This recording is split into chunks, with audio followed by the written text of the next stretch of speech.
Welcome back to another edition of the Guru's Survivor 50 Recap Podcast. Theo, Mike, I'm X, full Guru boat this week for episode number 11 of Survivor 50. This could be a long one. I have a fear that we could be talking a lot tonight. So much transpired. It was another double elimination, but it was a lot more than that. We're not just going to waste time here. We're going to get right into it. We're going to go in order again this week. We're going to start from the top, and we're coming back from Tribal from the previous week, where Rizzo is saying that, unless he wins, that this Devin's coin flip was his favorite day on Survivor, which I think is hilarious. Rizzo banter. My favorite day is the day you subscribe. So before we go a little bit further, please be sure to like, comment, and subscribe. Follow us on all platforms: TikTok, Twitter, Instagram, all that stuff. The Gurus Media or the Gurus Sports, depending on what you're looking for. But anyway, continuing on here, Aubrey's doing her best to latch herself to Devin's in the confessionals. Like, you literally said 2 weeks ago you're trying to avoid him. This feels like one of your buddies does something really cool and you're trying to take credit for just being friends with them. And this starts kind of my disdain for Aubrey on this season, which I didn't really have heading into this episode. But throughout episode 11, she kept trying to take credit for things that weren't hers. And we've seen this the last few weeks, where she's been talking about the next big move, that she wants to be at the forefront of this big move, because she thought back in her original season of Ko Wrong that she was kind of on the opposite side of some big moves late in that season, and that unjustly cost her a victory. So here, she thinks that if she can be proactive and make big moves late, that perhaps she can kind of take the reins and win this season. Now, here's two issues with that. One, this is a much larger cast. So late moves here kind of have a little bit less weight if you think about it, because there's just more people. The other problem with that is she hasn't freaking done anything. We haven't seen her do anything at all. All we've seen her do is burn an idol when she didn't have to do it. She basically got bullied into doing it. So, Mike, we're going to start with you. I just went 2.5 minutes. I need your input here. Aubrey did a lot of talking this episode. It started off the bat with her trying to latch on to Devin's move. She made a comment that she's happy he's doing the dirty work for her, but she keeps hinting that she needs to do some dirty work, but she hasn't. This has to be frustrating for you as well. It's frustrating to watch because we talked about in the pre-merge her kind of budding rivalry with Genevieve. She wins that kind of haphazardly with the rock draw, and then all of her, the people who gave her that idol were on that same tribe with her. So she's able to get Genevieve out. If that's a big move, sure, put it on your resume, fine. But then at the merge, everyone's like, yeah, Aubrey, get rid of your idol. She's kind of, like you said, punked into getting rid of her idol, which would have been super helpful at this tribal council, knowing that she actually was on the bottom heading into this. But nonetheless, she's been perceived to be at the bottom of this major, alliance since the merge, and she hasn't really done anything about it. We did see kind of rumblings of her working with Jonathan and kind of planting seeds about getting Ozzy out without actually saying his name directly. But then last tribal council, that all got burned. You see today, Jonathan's kind of pissed off about Aubrey. He's like, yeah, you kind of threw me and Stephanie under the bus yesterday. You and Rick Devens both with your act at tribal council. So even that trust, she's kind of burnt a little bit. She's able to get it back, obviously, but I don't really know what her big game has been so far. She said in this episode it's been a very under the radar game where she's kind of waiting to make moves. But like you said, we have to wait. We're on episode 11 now. I don't know. I don't really know where the big moves are unless this is the episode that she's claiming is her big move. Yeah, it's weird to me. Even like Survivor fans, I've seen people like talking about how she's playing a good game and has a chance to win, and she's been hyping up her own game. As far as I could tell, like the only thing she's done in this game so far is survive. Like she's been in some situations, she's survived a lot of tribals, so she's outlasted. I haven't seen any outwitting. I haven't seen any outplaying from Aubrey yet this season. Which on this season, that's just not going to be good enough. Can't have It's at the point, Mike, where for me, her name's not even coming up enough. So these other people aren't really taking her as a threat either. I think in a weird way, obviously conventional wisdom says you want to last the longest and you don't want your name brought up at all. But if you're an actual winner's candidate, your name has to be floated at some point. No matter how dominant you are, you need to at least be on everyone else's radar because that's how you eventually win the game. You need everyone else's respect. At this point, she's not even being garnered as like someone that could win at the end by her own peers from what we're seeing week in and week out.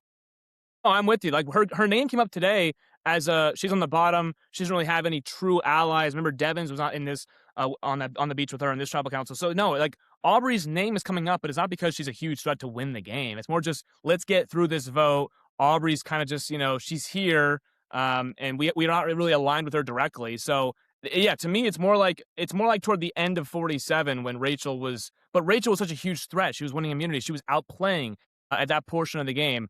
Not just outlasting, she was also outplaying. Right now, Aubrey, like you said, is only kind of fitting one of the three portions of the game. She is just outlasting and surviving. She hasn't outwitted anybody, and she's not outplaying anyone to this point in the game, which is why her name's not coming up as a winner threat. Her name's coming up as someone who's on the bottom, but that's completely different from like, hey, yeah, by purely happenstance, by right. the fact that like, there were other people that we thought were aligned with each other, and Aubrey just wasn't in that. So Yeah, from this one, it was like, okay, well, Rizzo has an idol, he can't go. Ozzy has an idol, he can't go.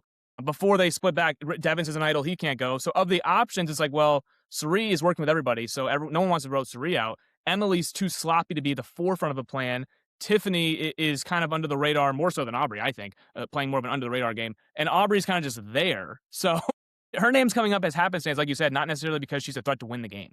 Yeah, if you want to sit in the back, like you need to have relationships. I mean, we'll talk about jury management because it played a big part of this episode later on. But yeah, like no one on this jury's been charmed by Aubrey. Like I like if she's in the final, like she's gonna say she played this under the radar game. Like I just don't know who's buying this like hook, line, and sinker. I I don't mean, think Theo, anybody she is. danced with Coach. Like that's kind of one of her bigger moments of the season is that we have this new gift now from Survivor. Yeah, I would say her social game has had an uptick since the first few episodes. That's what I would give her credit on. In the first few episodes, like I don't know, Aubrey's coming off a little bit brash, a little bit cold. I would say that she's made because the outlast portion to me is your social game. The outwit is your strategy, and the outplay obviously is your physical. So I would say that her social game has been better because I think in previous seasons maybe Aubrey would have just been like in co-wrong. She didn't have any. She lost the end because she had no social game. It wasn't Russell Hantz bad, but Michelle beat her because Michelle had a better social game and actually made connections with the other side, which Aubrey was unable to do. She was only with her Brainiac in Brains, Brawn, and Beauty. She was only with the brain people and then Sydney. So in this one, she's at least branching out and she's with Jonathan for a few votes. She's still with Devins, kind of going back and forth whether she wants to actually be lockstep with Devins or not. And then I think Cirie and her are on good terms. So I don't know. I think socially she's been fine, but not a winner's game through 11 episodes. But the one thing we've seen was she had that moment with Tiff on the log like a bunch of episodes ago where they like talked about how badly they wanted to play. And now like why did the producers even show us that? Like nothing has come out of that conversation. Nothing. No, and it felt very pre-gamey to us when it happened. I remember we made that accusation because it was so random. It just came out of nowhere. Like all of a sudden, this was thrust upon us, and it hasn't amounted to much. It's not like we've really seen them working with each other to the point where perhaps that comes into play. But even if it does, then that feels extra stinky because what happened for the last like 20 or so days? I don't know what to make of that, and I don't know what to make of her either. Like, Mike, you correctly said her social game has gotten better, and I'm not going to disagree with that because it was so bad. Like, the only direction it could go was up. But most of her social game has just revolved around people she's friends with outside of the show, like in real life, throughout the Survivor circuit. So it's like, yeah, I guess she like haphazardly made a connection with Jonathan. Besides that, it's like, what has she done? What has she done new? Like, congratulations, you eventually got to link up with your actual friends. But besides that, it's like, what have you done? I don't know. The thing with Tiffany, which makes me think it's pre-gaming, there wasn't much substance there, and there hasn't been any to come of it since. So Tiffany's actively trying to get out Aubrey's alliance members like Rick Devins and everyone else. I guess now they kind of share a common target, which is Ozzy, but they're going through different sources to get there. Like Tiffany's talking in Jonathan's ear and Cirie's ear, whereas Aubrey's talking in Rizzo's ear and Joe's ear. So they're each trying to get different people where it's like, yeah, why do they show us Tiffany and Aubrey? Are they actually working together or are they working through different people? But there's no scenes of them like linking back up and kind of comparing notes. So I don't know if they're actually working together or they're just kind of, for this episode, they both want somebody out. Obviously, I know they're on the same beach for this episode in the vote, but I don't know why they showed any of Tiff and Aubrey. And I don't really know who Aubrey is lockstep good with right now because it doesn't seem like she has as many relationships as obviously Suri or a Tiffany or a Rizzo at this point. So I have no idea how she's gonna get there, but or how she's gonna portray her game because obviously we're having a hard time portraying her game through 11 episodes. Another editing issue here. So there's a few, but let's start with this one. So after that Aubrey conversation with Devins and then the confessional, we get this weird thing with Jonathan, and he suggests that the plan was Ozzy on the last vote, and he was confused why the plan switched. Then I also was confused if that was the case, because what changed? You had the steal a vote, so an extra vote, whatever you want to call it. So you still had 4 votes. Like nothing changed from Devon's flipping. Like I didn't understand that at all. But then we get Suri talking to Joe, and she was like, Devins was 100% going home. Like, no doubt about it. That was only minutes later. So I guess we're supposed to believe that, like, there wasn't any cohesion there, but surely there had to have been a little crossover. I was mystified by this. Another thing I don't know why they showed us. I think that Suri knows where the votes are going more than Jonathan does. So I'm going to take Suri's word here. I am too. Yeah. Jonathan, yeah, but I think what was going on because Joe is obviously upset that he's still here. Joe doesn't want Devins in the game, but Suri's kind of being like, well, we were all going to vote him out. So obviously he has to play. It's his life in the game. He has to play the coin for himself. Jonathan, I think his plan was to vote Ozzy out. But when that kind of got blown up at Tribal Council by Rick Devins, maybe he had to then shift. And there was a lot they didn't show us in the live tribal portions of after he flipped the coin and is safe because now Rick Devins is off the table. So you have to kind of shift wherever you were going to vote. And I guess Jonathan, whether he was going to vote for Devins or not, that was kind of unclear. And he didn't really make that any more clear for us in this episode. Then maybe he kind of just haphazardly said, I'll just vote Stephanie. It's same with Joe. Joe didn't like how Stephanie was kind of getting trampled on, but even he threw his vote to Steph. So maybe her steal a vote wasn't going to be enough with the numbers where they were at Tribal. I don't know. Again, it was a lot they didn't show us, but ultimately both of Steph's allies voted her out. So it wasn't like they had enough to even get Ozzy in their minds. Well, I'm confused about his confusion because he didn't write down Ozzy's name either, which is what keeps happening on the season is people want a vote to happen, and then we get there and the vote's unanimous, and then they act like they don't know how that happened. Like, clearly you picked up on something that made you vote with everyone else. So you know what happened. Like, you can go back to what made you decide to make that decision and apply that logic to everyone else who voted the same way as you. Yeah, and that was kind of my issue with the entire thing. I'm like, what is happening here? And I think it wouldn't have been as staggering if we didn't get the scenes so close to one another. I think that was weird. And as we mention all the time, and Mike appropriately pointed out there, like, there's a lot we don't see, and we'll get into that quite a bit throughout this review. Goodness. But it's their job to fill in the blanks as best as they can. And I feel like this season in particular, I think because of the cast size, because of the amount of twists, because of all of that, it's just been, let's call a spade a spade. It's been a tough job for the editors. I will acknowledge that. I also think they've done a poor job with the tough task. So I think both can be true. We also, following that, we get a Devon's dance montage, which I actually did find kind of endearing. It made me laugh. And then we got another stupid Survivor thing. He unwraps his Mr. Beast idol. Only good till Final 7? Huh? Yeah. What?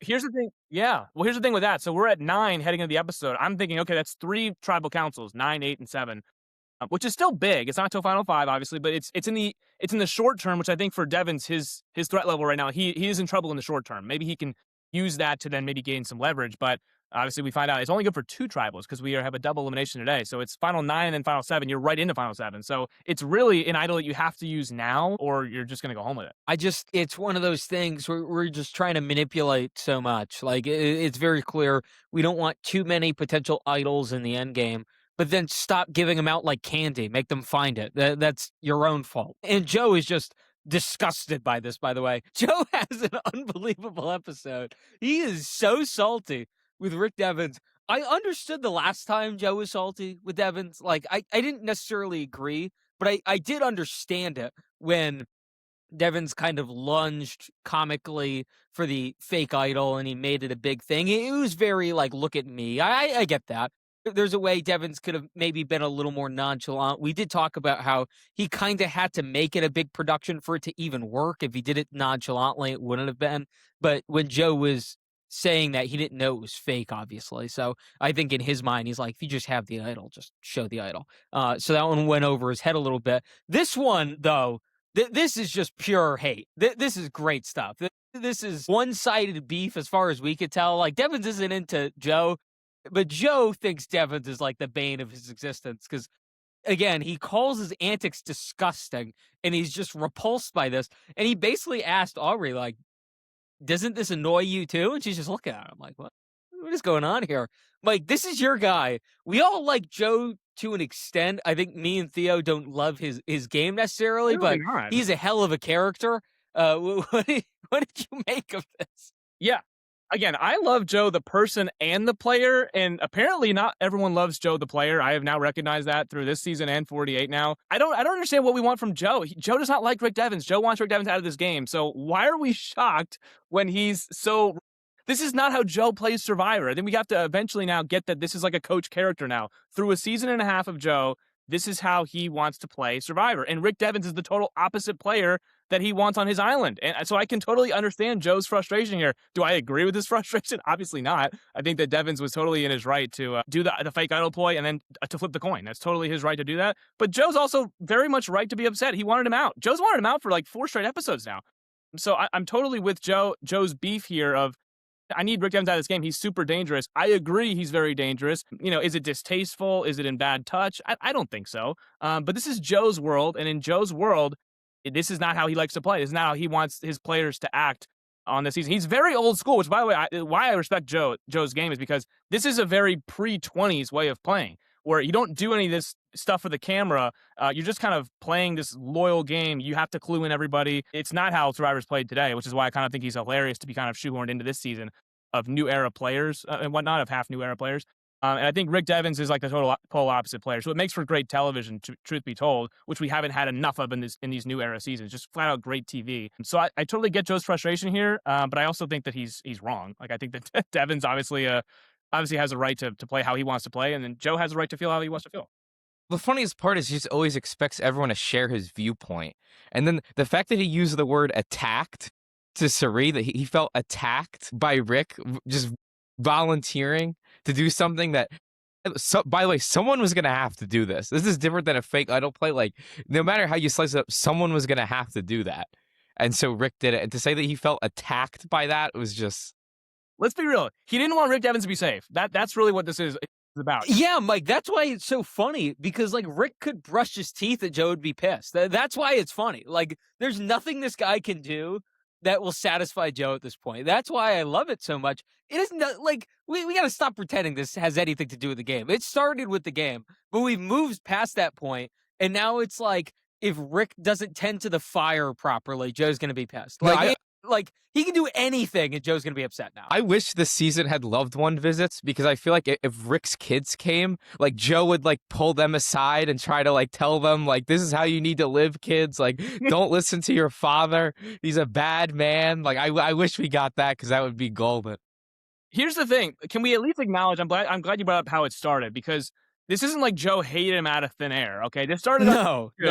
This started on day 2 when Rick Devens kind of gaffed and had a horrible lie right in front of his face. Mike, by the way, about that, Yeah. apparently from Savannah and through other sources, that was way worse than it was portrayed to us, which started our beef with editing the way back then. Yeah, and that started their beef. It started their beef, and it was because at the water well, Rick Devens kind of lied about whatever. It was actually an alliance that Rick Devens and Joe were a part of, and he just didn't tell him. He lied about it. And obviously, you don't want to lie to Joe or be caught lying, in front of Joe. Obviously, you can lie in this game. But we talked about that. I think me and Theo did the breakdown on that episode. It's like, I totally get both of their standpoints. Like, Rick Devens, like, this is how he plays Survivor. But Joe's also like, well, don't lie to me on day 2 and expect to have full trust, because my game is about building trust. And obviously, Devens broke that trust on day 2, and now we are on day 20, and they still obviously have not rekindled that trust. So I get Joe's standpoint, it's not just it maybe is a one-sided beef now, but the beef did start because Devins was sloppy. It's one of those things. I'm pretty excited for one of their exit interviews or maybe a few months down the line. I really want to know what happened because clearly it was worse than it was shown just by the way Joe's been so upset about it the entire time. Like from what we saw, it was sloppy, but it was a little tiff. Like they should have been able to move past it. Joe could have been reserved about Devons, but it shouldn't have garnered this much anguish throughout where he is just so annoyed with him. Yeah, but that's why in the recent tiffs that they've had, remember the one where it's kind of shoehorned in? I think it was 2 episodes ago, and Joe was like, "I think I handled that pretty well. I think I handled it pretty well." And even today, now with Sari, he's like, "I think I handled it pretty well last night."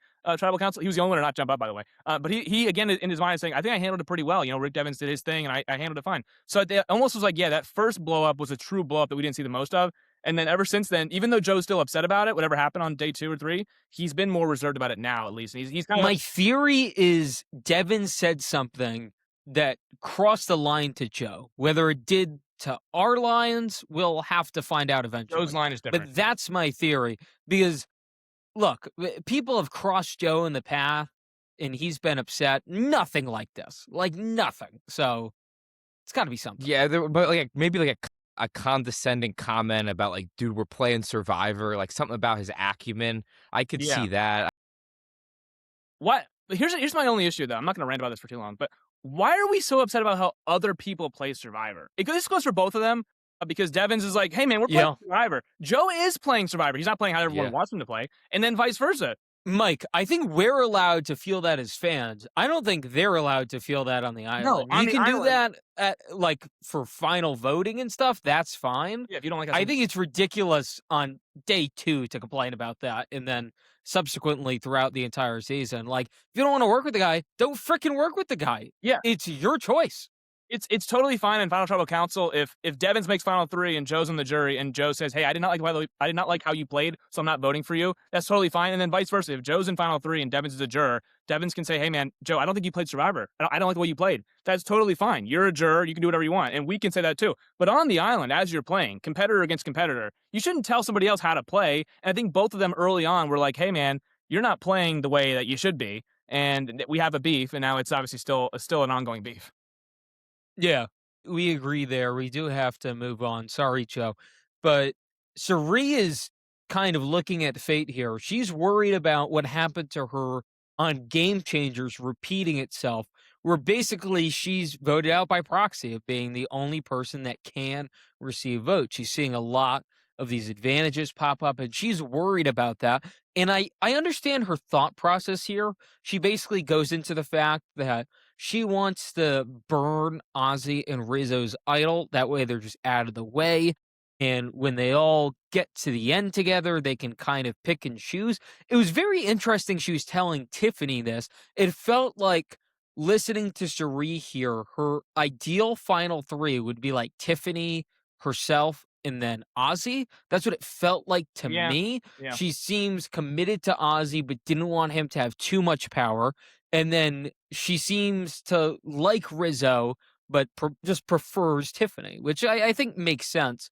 But I do think it's interesting that the last few weeks, kind of out of nowhere, we've seen this Cherie-Tiffany relationship blossom, and this was kind of the last level of that, where she's giving her all this information.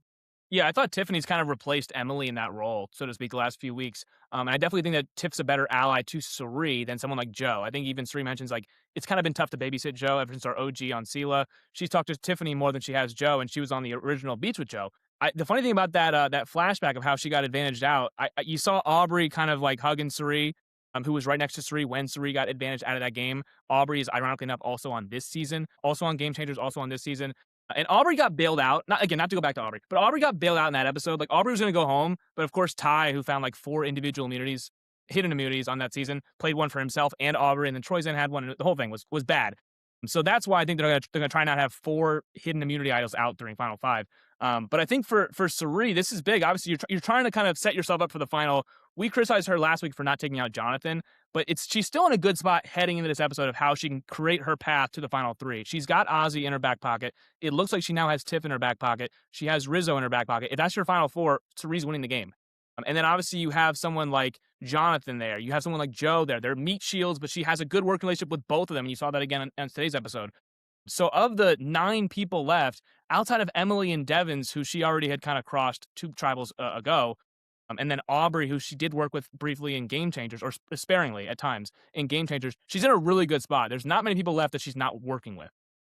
Yeah, I think this is a good relationship for both of them. I mean, Tiff needed to get in a position where she was getting more information. And for Cerise, she needs to be aligned with another player that can win challenges that would maybe take her to the end of the game because she can't do it. And Rizzo can't do it either. I mean, I know it's been tough on his body. I think he had like 9 days off in between seasons. So there's reasons for it. But that guy stinks at challenges as well. He's running on. So I think working this relationship with Tiff, who has now shown she is a good physical player, is a relationship that could end up benefiting Suri later on. Yeah, I mean, it's not like he was good the first time, but we'll give him a benefit of the doubt this go round a bit. It's only gotten worse. Yeah, no, I completely agree with both those points. And I said it last week in my rant that we posted to socials. Like, Cerie's misstep here is not understanding that she needs people to win comps for her at the end.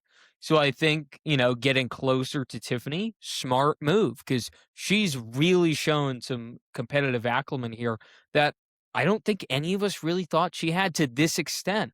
Like she was a decent, well-rounded player for the most part, but early-ish boot for someone, especially on this cast. I think she had the placement. finish. Yeah, worst placement of her best season because we've seen some people go on a few times here. So again, another player where we're like, we don't know. She wasn't necessarily that for us. We've talked about that in the past, but she still exceeded our expectations regardless. So I think Tiffany also aligning with Sari on that side, I think is smart for her as well because, she can maybe take her out or work with her now, take her out, whatever the case may be. That builds her resume up. We were calling her a GOAT a few weeks ago. And since that, she's been awesome in the challenges. She's gotten closer to Sari. She's playing. Now, is it a little bit too late? I'm not totally sure, but she at least started her move a bit earlier than someone like Aubrey, where like she hasn't even done anything yet. She's a much more well-rounded player than I gave her credit for. And also, the one thing you didn't mention was she's actually gotten back in good with Jonathan, who, remember, when Jonathan blindsided Camilla, he was also blindsiding Tiffany. So at this point, Tiffany is like, she's forgotten, or she's forgiven but not forgotten, is what she said. She's like, I'm going to get Jonathan back. But she's actually now in a position where she's now back to working with Jonathan for a few votes now. So I thought that was really good of her because I thought that's one of those things where a worse player would have just burned that bridge and not ever opened that door again. And she is now opened back the door of, now again, Jonathan having the immunity helps him obviously, and it helps her kind of get back to working with Jonathan when he's obviously safe. But I still think that that's one of those where if she wasn't a good enough player, that would never have even been a door that was open again. Like Jonathan blindsides her right before the merge, and she never gets back in with his good graces. So I think that's also another good point on top of all the other points you already mentioned. Yeah, I mean, it feels like Sari and Jonathan are like the two big figureheads in the game right now, and she has access to really kind of get either of them to like kind of, they both kind of want to work within her best interest if they can, it seems like. So she's in a very good spot. Win-win. Yeah, I'm really impressed with her. I thought, I always liked her on this season from the little we saw of her initially. I just thought she just was dealt a bad hand and wasn't going to be able to do enough. But she has maximized every single point. Like, I think made the point probably off air. I was like, she has to go kind of perfect from here on out. And I just didn't think that was feasible. So far, so good. Like as of right now, she's been exceptional since those comments. So I'm really impressed with her. I just wanted to give her her flowers. That's where we were not really ragging on her, but didn't have high hopes for her a few weeks back. She's doing what I thought Camilla would do. Heading into the season, I was like, that's what Camilla's going to play like. And Tiffany has completely exceeded my expectations. Yeah, and we saw that from Camilla kind of last time, or at least we saw the ability of that. Same with Genevieve. So those were two popular picks for a similar archetype. Obviously, Genevieve was screwed. Totally. But, again, shame on us. We just didn't really see Tiffany having this. And, part of that perhaps is just because last time out she didn't, right? But this time she does. So the growth is, again, rather impressive. We move on here with Ozzy saying, he had this terrible dream where he was voted out with an idol in his pocket, and he, for a fact now, refuses to go home with an idol in his pocket. Put a pin in that one. We'll circle back to that in a little bit. But we get a little bit more of Ozzy here in a better light. He's talking to Devins, and this is a really nice, authentic moment. If we're gonna do the family friendly crap and we're gonna go down this road where we want to have authentic moments, this is the stuff we need. This is exactly what we need because this is a real moment that isn't out of thin air. This sparks from something, which is the letters from home that they received last episode. They're just talking about life, basically. Ozzy's talking about his father who passed some time ago and how he felt bad for basically dragging him on national television his first go round, where he admitted to the world where the relationship was complicated. And he thought that wasn't necessarily fair as time went on because his father was in a different country.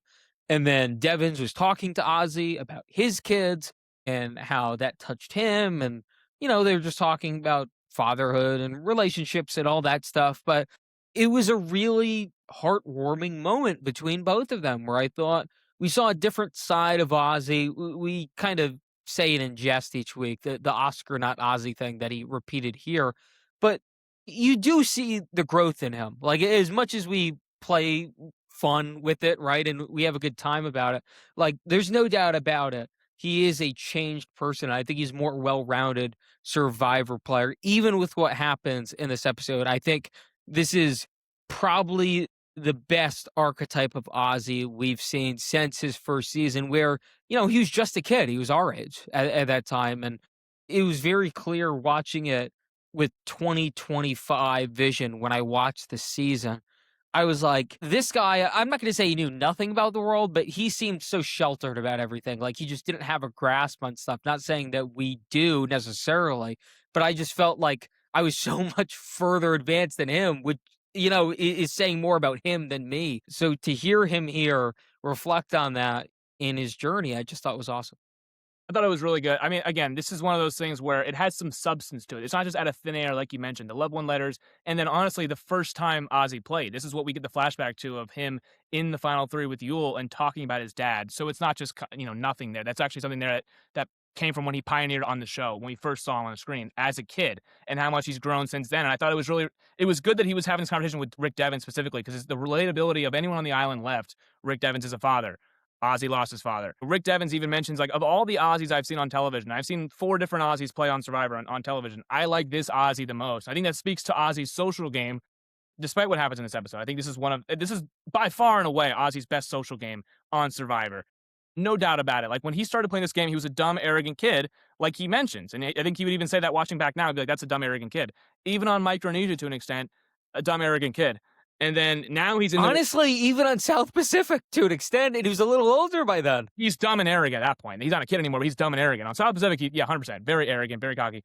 But this one is reflective Ozzy, and he's just in a better place. You can tell he's in a better place now. And the Oscar thing is, his dad's name's obviously Oscar, and he's trying to play a little bit more like his dad and play with a social game that he had not had before when he was Ozzy, as we know him playing Survivor 5 times. So I thought this was really cool, a really cool moment from Ozzy. And it actually had some substance. It wasn't just in there as like a filler of like, oh, this means nothing. This is like, it actually came from something that's rooted in Cook Islands, and it's now back, 37 seasons later. I thought it was a really good touch.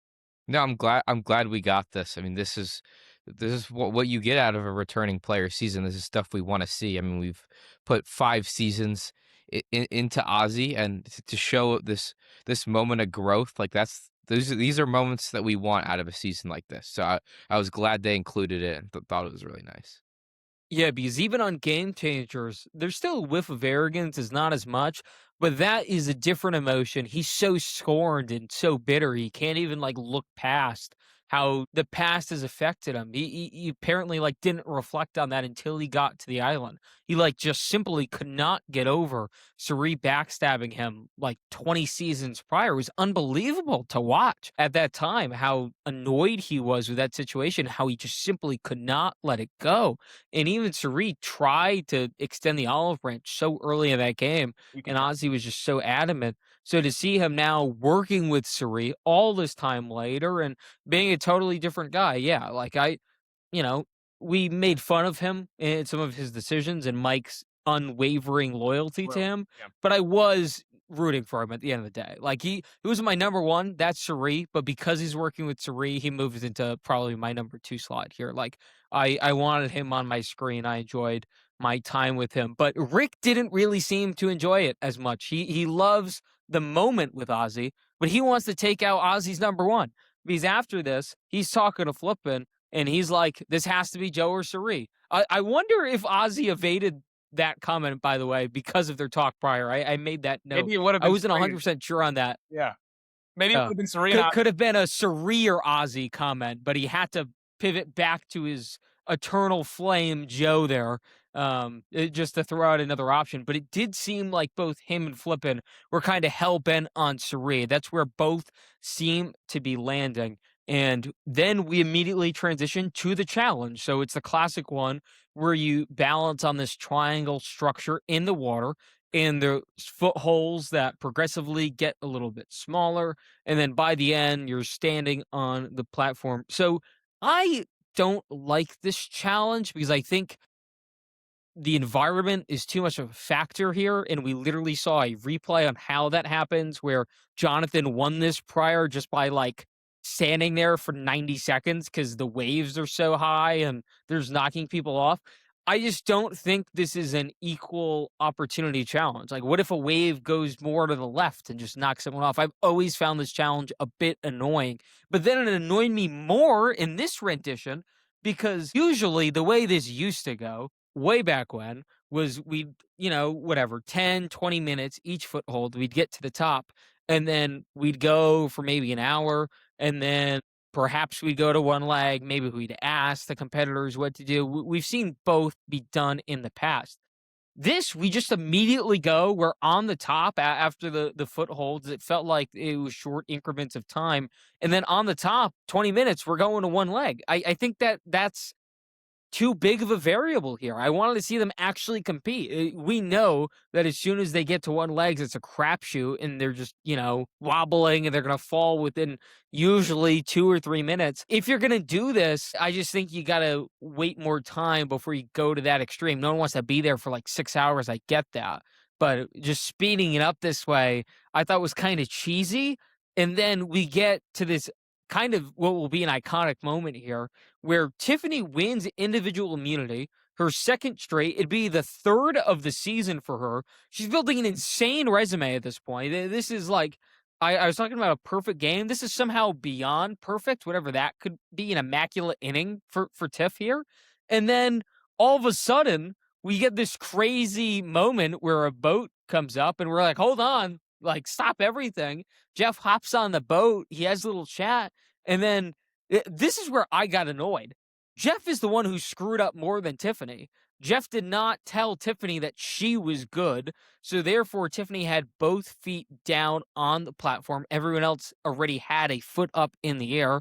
He told everyone else that they were good except Tiffany. So Tiffany had both of her feet down on the platform. But because of that, he counted everyone in, and Tiffany would have been disqualified. So therefore, who came in second now has to be the victor, which is Jonathan. So Jonathan, in a weird way, wins his first immunity of the season. This is a guy we thought would run away with a lot of these. He's been incredibly close, hasn't won one yet. I mean, I guess he didn't necessarily win this either. He kind of backdoored into this, if you want to say that. Mike, I want to hear your thoughts on all of this because this is so sloppy from Jeff, from, I guess, Tiffany deserves a little blame, I guess, for not getting that foot up a little bit faster. But I thought this was more of a production issue than a Tiffany issue, to be totally honest. Probably. To me, I'll go back to because there's a lot to unpack there. Another balancing challenge. I've kind of talked in the past about how much they kind of spam the endurance/balancing challenges in the early portion of the merge.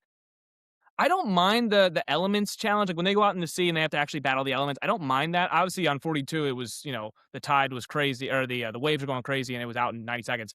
But I remember it was one challenge where you have to go underneath the thing. You have to. Oh my God, yeah. Yeah, that's crazy. And there was actually a time where I think the two players survived the tide. Like they actually outweighed. The tide came in, the tide came out, and they both won immunity, something like that. So I actually like seeing how, you can test the elements in that way.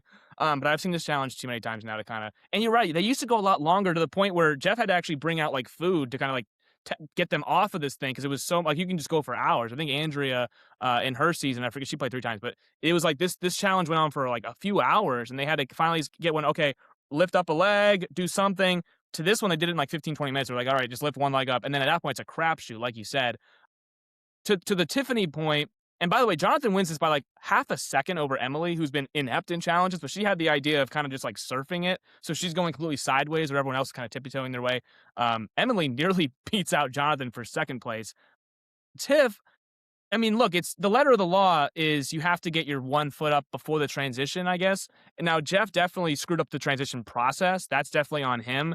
But it is also on Tiffany to get your 1 foot up, in the time they're running down, whatever it is. Usually they give you about 10 seconds to transition, or whatever it is. It's not like Wendell on Ghost Island where he had the puzzle done and he just didn't call Jeff's name. That was on him, less on Jeff. This one was more on Jeff, I think, than Tiff. But still, if you go back and look at it, the footage is not lying. While both of them are kind of on one leg, Emily and Jonathan and everyone else, Tiff is for a while they're still on two feet. So obviously it wasn't like there was much controversy there because it was like blatant, like she was still had 2 feet down. I just didn't love how quickly they went to the one leg up, one leg down kind of thing. But overall, still, Jonathan now won this challenge in 42 and now won this challenge on 50. So I guess he likes this challenge very much. I just kind of would love to see less of this challenge personally. Yeah, and to turn this challenge into a crapshoot when what the winner got, it turned into one of the most consequential immunity challenges like outside of Final Five, Final Four win that we've ever seen with what Jonathan got. So I would have rather just seen them battle for hours. To turn it into the 1 foot thing where everyone's coming off the board like within seconds of each other. And yeah, I mean, it was a crapshoot, but like the amount of power that came from this challenge, it shouldn't have been determined by a crapshoot. So 2 things here. One, just a complaint me and Mike started last year. We thought could change now, and I'm just begging for it on 51 at this point. Stop recycling all the comps. Like, we can have some legacy comps. Like Big Brother, I think, is a little more iconic. Where like every year it's like, oh, Tev. Like we look forward to that. We look forward to the variation where they're kind of slipping on like the soap kind of, and they have to like fill up like the jug at the end, whatever you want to call that. We like that one. The wall comp. Yeah, the wall comp. The wall comp, Morgan was classic. like, give me the wall comp. I'm going to get there. Yeah. Right. To the point where competitor Adrian like built it in his backyard. That's how iconic that is.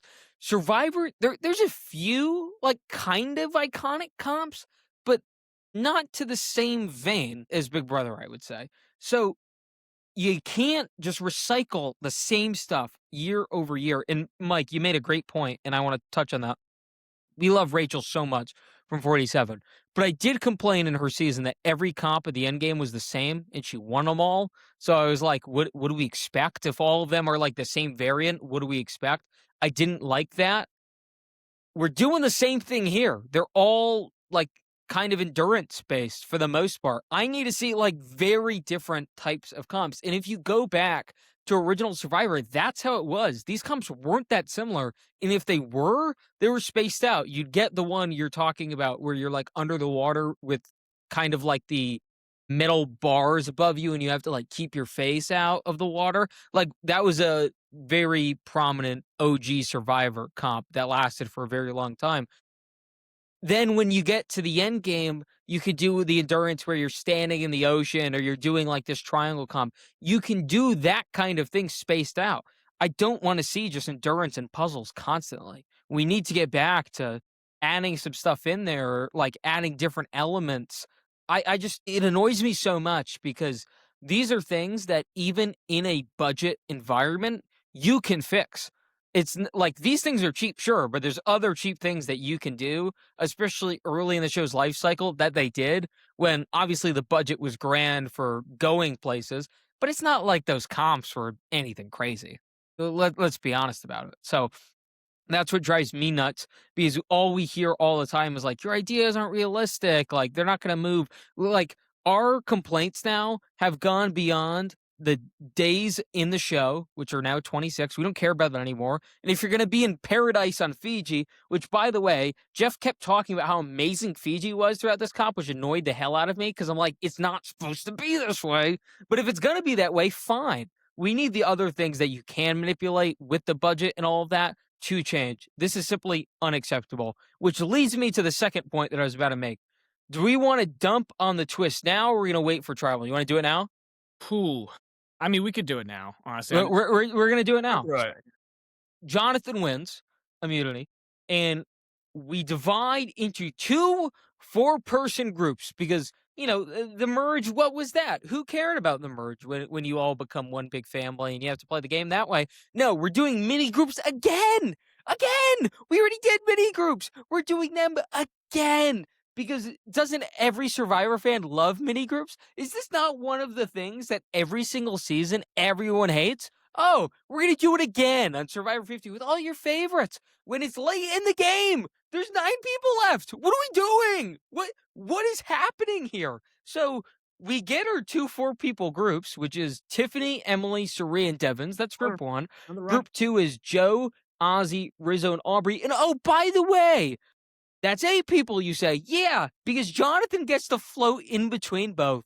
He gets to be a de facto decider in both because he has the necklace. So everyone has to talk to him to get his approval. So the guy that won the challenge on a technicality because Jeff is inept and can't count everyone in properly in a comp that he's done 1,000,000 times, Jonathan now has about as much power as Theo mentioned, a final 5 victor of a comp where they can basically decide how the end game is going to play out. This was a complete dumpster fire. And again, I want to reiterate, I don't care who goes home on this. I obviously do, but that's not why I'm judging this twist. I'm judging this twist because it freaking blows. It is ass. I hate it. It is hot garbage. It ruins the integrity of the game. It's just inconceivable. I don't care if all your favorites stay and everyone you hate goes home. It doesn't make it better. It is a crap twist that we have to address so we stop getting it every season. I have to agree again. I hate the fact that, and they, by the way, they love doing this. They love merging and then unmerging and splitting into groups. They've done it now 3 times. Yeah, because everyone loves it. Yeah, we voted for it again. Hello. I'm not gonna make any. I am rooting for people in this game. So I actually, at this point, now I'm looking at the. You know what I mean by that? Of course. 100%. Now I'm looking at it, I'm like, okay, well, are Suri and Ozzy together? I have to now look at it in a completely different vein because now we are once again manipulating the game. We're now twisting the game into different facets. And yeah, you're right. Jonathan basically gets to be all-time quarterback now. He's on both teams. He's on both tribes. He's going to be going back and forth on different camps, getting all the information. It's a little bit like, remember Savannah last year where she won the pigeonhole competition where she's just kind of sitting there and out asking everybody.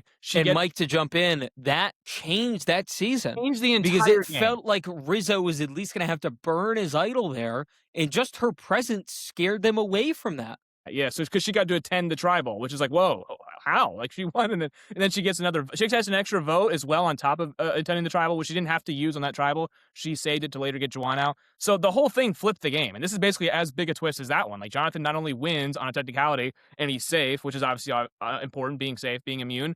You now get to attend both tribal councils, get all the information on both sides, knowing you're safe, and everyone's gonna tell you all their plans. It's a massive advantage, massive twist, and I don't think like Theo mentioned earlier, if you're going to shoehorn in this twist on this specific challenge, you can't then have it be a crapshoot where it's like, 30 seconds of who's got one leg on and one leg off. You can't do it on this specific challenge. If you want to make this individual immunity be so important and have the advantage as big as it is, because this is a big advantage that Jonathan has now, it has to be like a more difficult, grueling individual immunity challenge in my estimation. Like I feel like it has to be one of those like you earned it. Not that Jonathan didn't earn it, but whoever had won this, I would have been like, hey man, it was it was one of those challenges that we've seen before, and it wasn't necessarily as big of a win as you're supposed to get rewarded with this kind of advantage. Like the advantage that they gave out, which they were teasing before the challenge even started, you didn't have to live up to it with a challenge. And I don't think, again, not to go back to the challenge, but I didn't love that was the one that they put it on. At this point in the game, with 9 people left, you couldn't do it with 10. If you're going to split into groups of 5, you couldn't do it with 10. You couldn't do it with 8. You had to do 9, and you had to give the individual immunity winner that much power. It just kind of felt a little bit, again, it felt shoehorned. And I know this is going to get pinned on us because it's in the hands of the fans. But like the reason they have to do this twist is because they put 24 people on a 26-day season. And if you want to talk about the opinions of fans, almost every Survivor fan I know prefers a 39-day season. Because when you play a 26-day season, you're stuck with stuff like this. And what we want to see, especially like post-merge, we want to see players be able to be calculated. We want them to be able to moves ahead and manipulate people like chess pieces. And that's just totally gone from this new era Survivor where it's almost like every day it's a fresh reset on everything. And you could be voting for with whoever, for whoever. You don't know what advantages are going to be in the game. You might have to vote for yourself. They wanted to be chaotic, and it is definitely more chaotic. But even though, by the way, prior to tonight, we had gotten 4 straight consensus vote outs. So I think they wanted to be more hectic. And it's like you could be voting for somebody else differently than you voted the previous tribal because it's so much shorter and you got to think less ahead and more short term. But it hasn't hurt. It hasn't helped the short term game. Like we've been getting these consensus vote outs, and it hasn't been like as chaotic as I think they hoped it would be going to the this new format. Yeah, but I'm even fine with like they're annoying, but the consensus vote outs, at least if the season continues on like a narrative arc that we can like follow and the things from one episode lead to the other, like I'm fine with that. Yeah, the problem is it hasn't, and it's because of the cast size. And I'm turning my hat around because I'm gonna get serious here, and I'm gonna talk to Jeff for a second because I'm pissed. This is all his doing because, as Theo mentioned, there's too many people for a 26-day season. I'd argue that it'd be a little weird on a 39-day season with 24 people. That it'd be a bit too rambunctious to rile up everyone all the time, and it could perhaps move a bit too fast.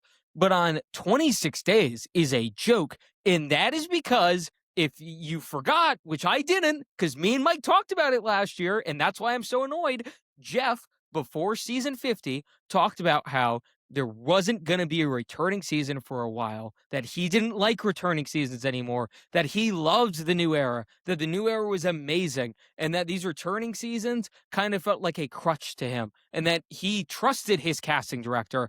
But season 50 wrapped up, and in case we forgot, he called it the best season ever, that this was the best endgame he's ever seen. That was unbelievable. And you bet we're going to have returning seasons. Don't you know? Because you're going to love this season so much once we shove it down your throat all the time.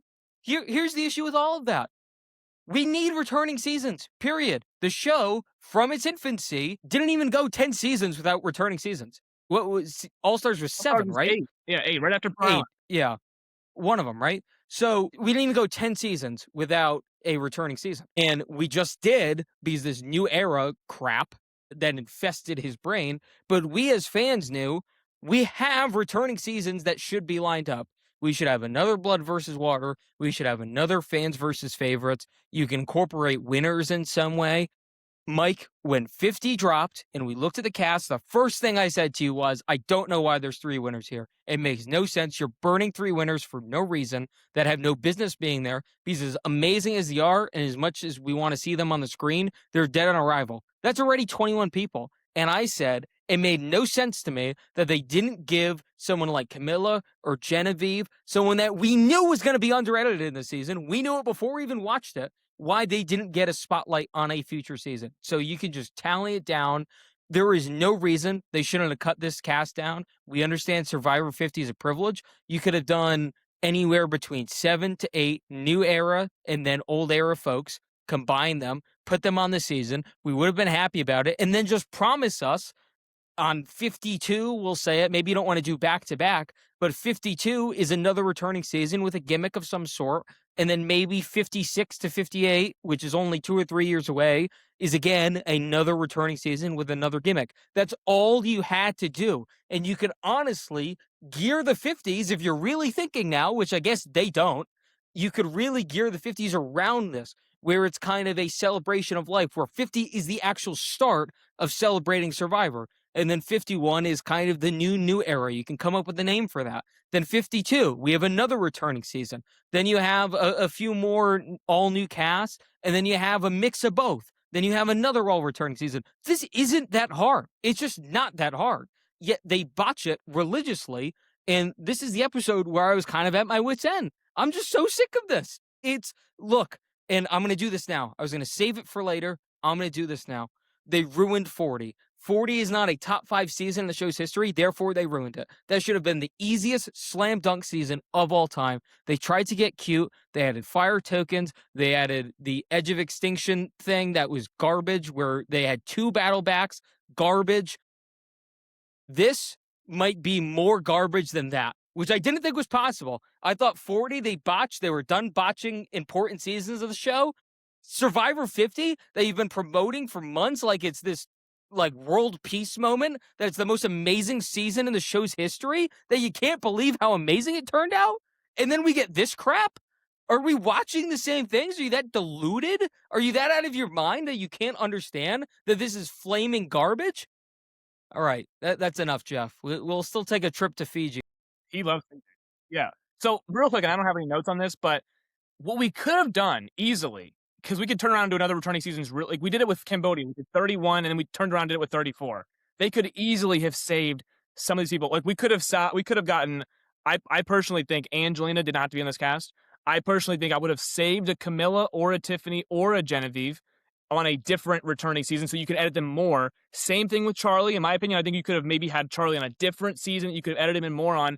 Same thing with Rizzo. Do we really need to see Rizzo back to back? Maybe if Rizzo gets a couple seasons off, he can actually watch his 49 season and then come back prepared where he's not running on fumes and maybe have an even better performance, even though he's playing a good game right now, albeit. But you could have saved Rizzo, you could have saved Charlie, you could have saved Camilla, you could have saved Tiffany, you could have just not had Angelina on. You could have easily shortened it past, but while still saving those important people you could have had on 50. And then, by the way, the people who barely missed the cut, like Davey or Spencer, who's now Raymond, or maybe Amanda. You could have had Amanda instead of somebody else. You could have easily done what you wanted to do in this season and then still have enough people to potentially use them for returning. Now I feel like they wouldn't get Tiffany back for like a 52 or 53, whatever they did another returning season. I think they just wouldn't use her, I guess, even though she was under-edited in this season. So I think you could have actually, if you wanted to make 50 so big, you could have went big while saving some of your bullets and then holding them for a different one. That's what they did with Cambodia to Game Changers. They held on to a few of their chips and they used them for Game Changers and it made for a good season.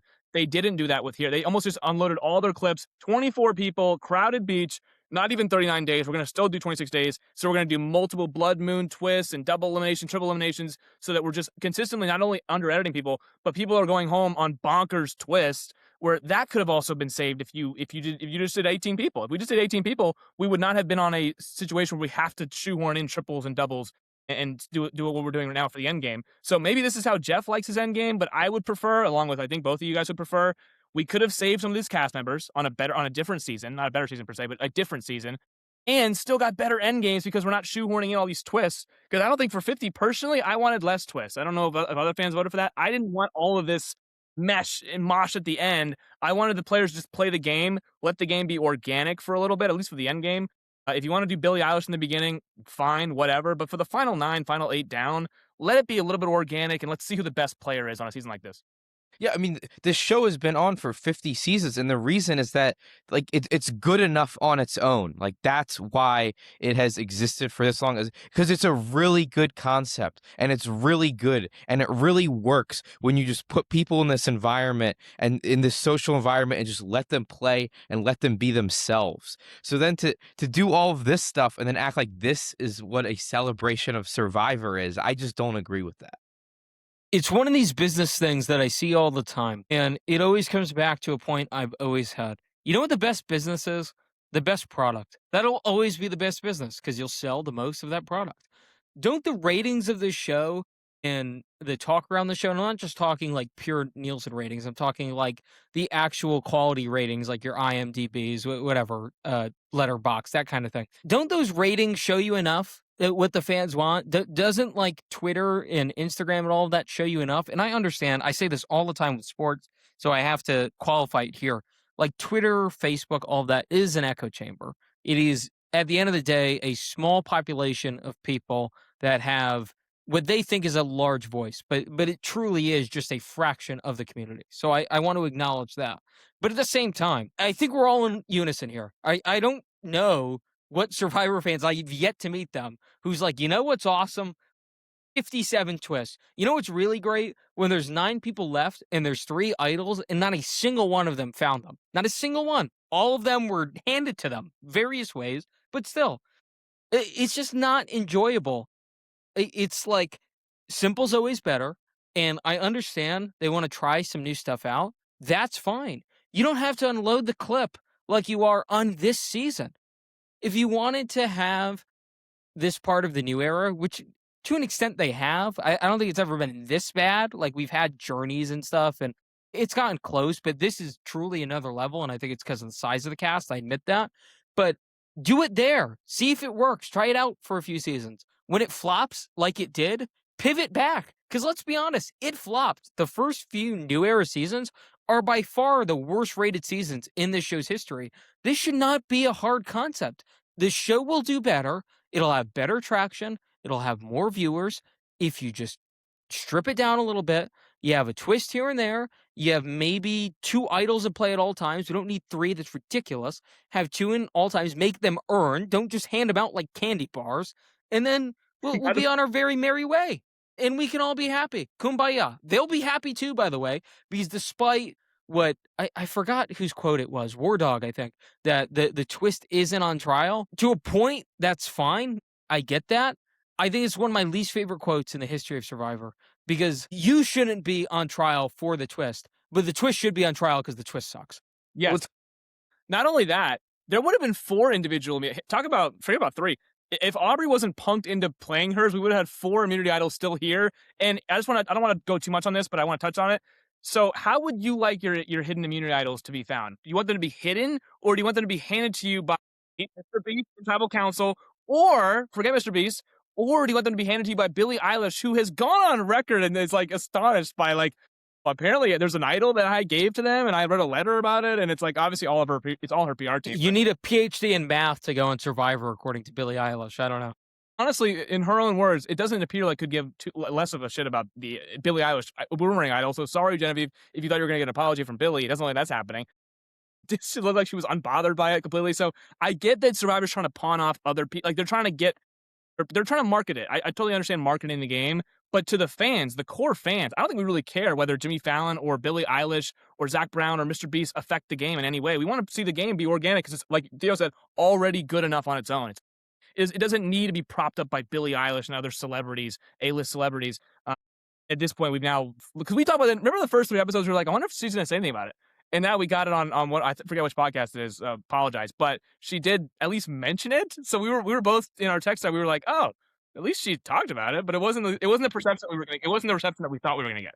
I mean, she almost seems embarrassed to be associated with it in that. But the last thing I have on this is just that I feel like there was kind of this like second wave of Survivor that happened during COVID, and a lot of people started watching the old seasons and they were like, this is really good.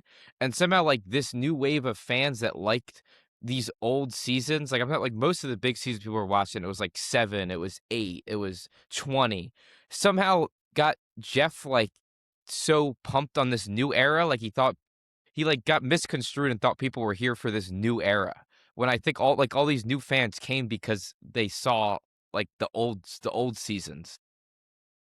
And I want to touch on that because I think to an extent, like I understand the concept of trying to cater the game to a new modern audience. I truly understand that, and trying to change it over time, because I think there is this fear that if you're complacent, you're DOA, and that if you're complacent for too long, you could perhaps see something succeed you. And I think now with something like a Beast Games, like does that hurt Survivor going down the line? I don't think it does at all right now, but over time, like I'm not even joking about this, I'm serious. Like, does Mr. Beast have such a following, and does he do such a good job with his production that over time, like that's a good alternative? I don't know. But it got to the point where he tried to make this so different from what made it a great show that people loved, that he just simply lost the plot. He had no idea what the fans actually wanted.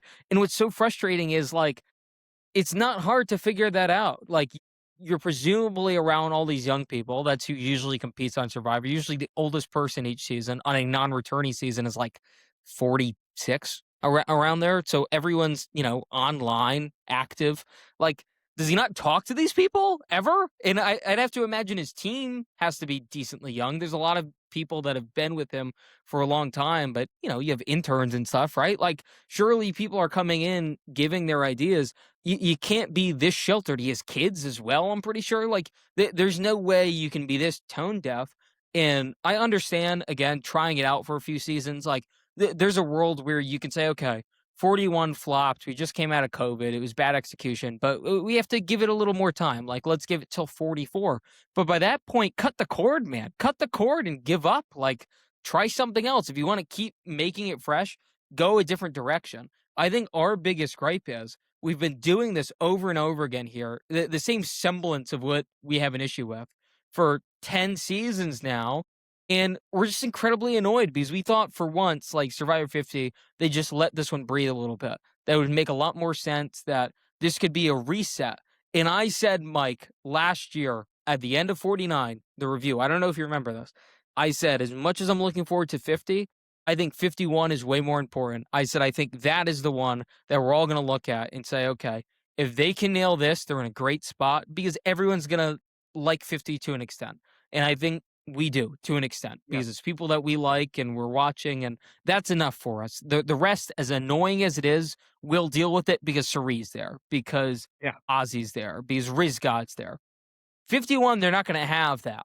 They're just not. So, like, I'm genuinely getting a little worried here. Like, I feel like the last few episodes here, like, we're on borrowed time. If we can't land the end of 50 and we can't start 51 hot, we're in some deep trouble. You got to land the plane. I would say, back to your original point, which I agree with, I get, you got to adapt or die. I mean, my college football head coach has yet to adapt to this new NIL era. I think that with Jeff Probst, it's a good point. It's a good idea. If you're going to be in Fiji, you're going to be the low budget era, fine, adapting. But like you said, they've been hell bent on these journeys since 41, and no one's liked them since 41. At some point, you have to look at what the fans are telling you and be like, hey, let's maybe just stop doing this and give people more of what. And I'm kind of tired of them using the excuse of, well, we're in Fiji, we're 26 days, we're on the low budget, this is what we're going to do. I'm so tired of them using that as an excuse to, like, not give the fans what they want, because they're doing all the other stuff.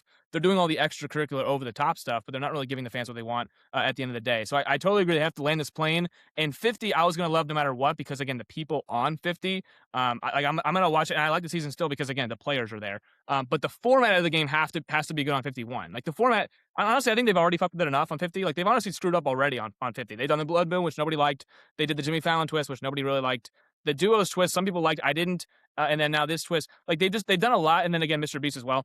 So they've done a lot to kind of already tarnish this season, but I don't think it's tarnished because, again, I think that the players are just like, people are going to revisit this because of the players, but 51, they're not going to revisit because of the players. So the format has to be good at that point. You can't just rely on the Ceries and the Ozzies and the coaches and the Colbys and those people to kind of just carry you throughout. You have to actually make a good product and make a good game.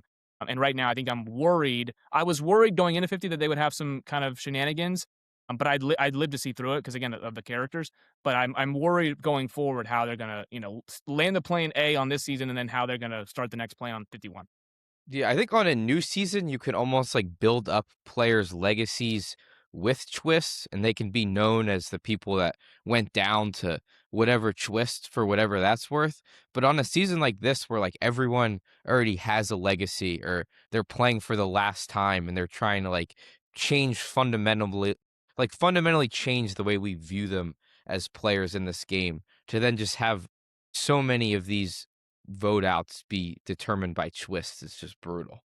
And, like, look, we try to ignore who's voted out because of the twist, but when it is icons of the game, it is just insult to injury. It just simply is. So, enough with that. I think we said our piece. We might stick in some more jabs here because it is that bad. But we do have to get back on topic a little bit here. So Jonathan obviously is floating between both groups because he has the right to do so. And I think he's maximizing it well. I think at Tribal he said he did it like 8 times, which, is impressive. He's got to get his steps in, but he's doing his due diligence, which I think is good. And Jonathan's pretty clear. He wants Devins gone. He hates the, quote, idle garbage that Devins provides. So he's just sick of him, and he's fine if it's Emily. He's cool with that, but he just wants one of them gone. He's over it.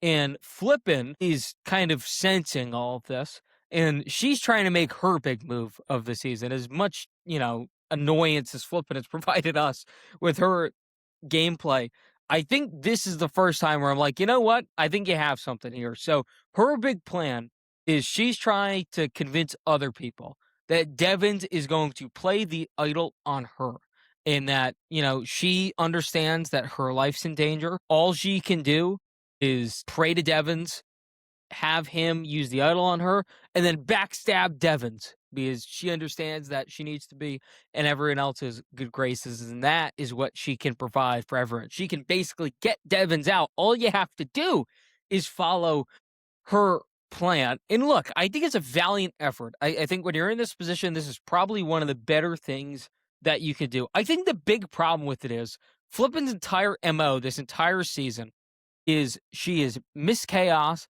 and you can't trust anything that she says because no matter what she says, she's stirring the pot. Even if it's true, she's stirring the pot, and as soon as you tell her something, it's going to someone else. So now the fact that all of a sudden she wants to play ball 21 days into this game, that she is willing to stab her buddy in the back here just to further her own game because she went home on day 21, I think is a bit of a reach. Now, Suri basically doesn't care about this because she has an extra vote. So Suri correctly identifies that, look, I have an extra vote. We can just go 2-2-2. Even if they're trying to play something here, we're fine. Nothing to worry about. So we'll get into that a little bit more. But what are we thinking here, Theo, with Emily trying this last-ditch effort? Obviously, she doesn't know that Suri has this extra vote, which basically does her in. But I would have been curious to see if Suri didn't have this extra vote, where this would have went. Honestly, the most interesting thing about this to me was it showed that everyone is so threatened by Rick Devens that they viewed Rick Devens #1 in the game as a bigger threat than Suri, with everything that Suri's doing. And so I thought that was a little jarring to me. When the tribes were drawn, I was like, this is either Emily goes home, or like what happened, what Emily proposed would happen, where Rick played the idol for Emily, they got Suri out. So I mean, Emily fought. I thought it was a good proposition, one worth considering. And ultimately, I'm just a little surprised that like Jonathan, who dominated in his position. Like, he ended up flushing idols out. He got pretty much everything he wanted. I'm just a little surprised that what he wanted wasn't to get out Suri after Rick Devens was eliminated from the equation. A little surprised, but I think we talked about this a couple weeks ago where I was like, I don't think Emily's ever gonna be the main option anymore, but I think she could be a fallback plan because she's so messy and no one wants to deal with her anymore. Just as one of those, like, hey, if someone plays an idol, plan B is Emily. I think we talked about that a couple weeks ago, where she was just getting so volatile. Maybe she's not the main option, but she could still be one of those fallback options. I think for Suri, why Jonathan doesn't go for her here is because I think we talked about it again. Suri could be one of those people you can get out of Final 5, Final 4. Because she can't make 5, she can't win her way to the final 3. But you do have to get there first. I think Jonathan is thinking more long term because he technically can. He's thinking 2 steps ahead because he already is 2 steps ahead. He's already into the final 7 despite being in final 9. He's going to survive both tribal councils, obviously, and he can kind of play his cards that way, where it's like, who do I want to take out now? Ozzy's a big competition threat. I can get him out. And then Emily and Rick Devens is just up to no good. I need to get him out as well. So his idea going in, he hits on everything he wants to get done. So now there's 7 people left and he's in a good spot. And Suri's obviously no challenge beast, neither is Rizzo. So you want to leave those people in the game, obviously, if you're him. But I thought for Emily, definitely a valiant effort. It just would have been so comedic if all of this would have, resulted in her getting one over Suri, because that's what it takes to actually execute this. You have to get one over Suri here. She, again, now, like you adequately mentioned, she does not know that Suri has an extra vote. But the only way this would have worked is if she convinced Suri so much that Suri was good that Suri did not have to use her extra votes. Like, the only way Suri would have gone home here is if she Tysoned herself and just didn't play it. Because if it's 2-2-2, Emily or Rick Devens is gone. There's not, and on a revote, whichever one of them is not safe is going to be gone. The only way that Suri would have been any danger here is if those two tag team and vote her name, which they did, and she doesn't use her extra vote. So the only way the math would have made sense for Suri here is just to protect herself and put 2 votes on Emily, and then have Jonathan and Tiffany put 2 votes on Rick Devens. And that way it's 4 votes going on those 2 people, and they can do absolutely nothing. So the issue was Emily had to try to convince Suri that there was a better plan than that. And it was just going to be a tough thing to pull off and execute. I like the effort. But ultimately, the only way that Suri would have went home is if she actually got duped by Emily and felt so safe to only put 1 vote on Emily. Something we don't get here, which I was wondering, was Jonathan concerned with Aubrey joining the Devons and Flippin' Hive? Because I don't really understand why you wouldn't go for Suri here. I understand the fact that she's not a competition threat late in the game, but God forbid she learned how to make fire after all this time. Like, if she's in the finals with you, you're screwed. I think it's that simple. So I just would have, like, if you're Jonathan, Suri and Ozzy and being a pivotal part of both, I mean, my God, write the check now. And not to mention, you get out Ozzy, like, your only competition threat really left is Tiffany and then Joe, who you're working with. So you're good there.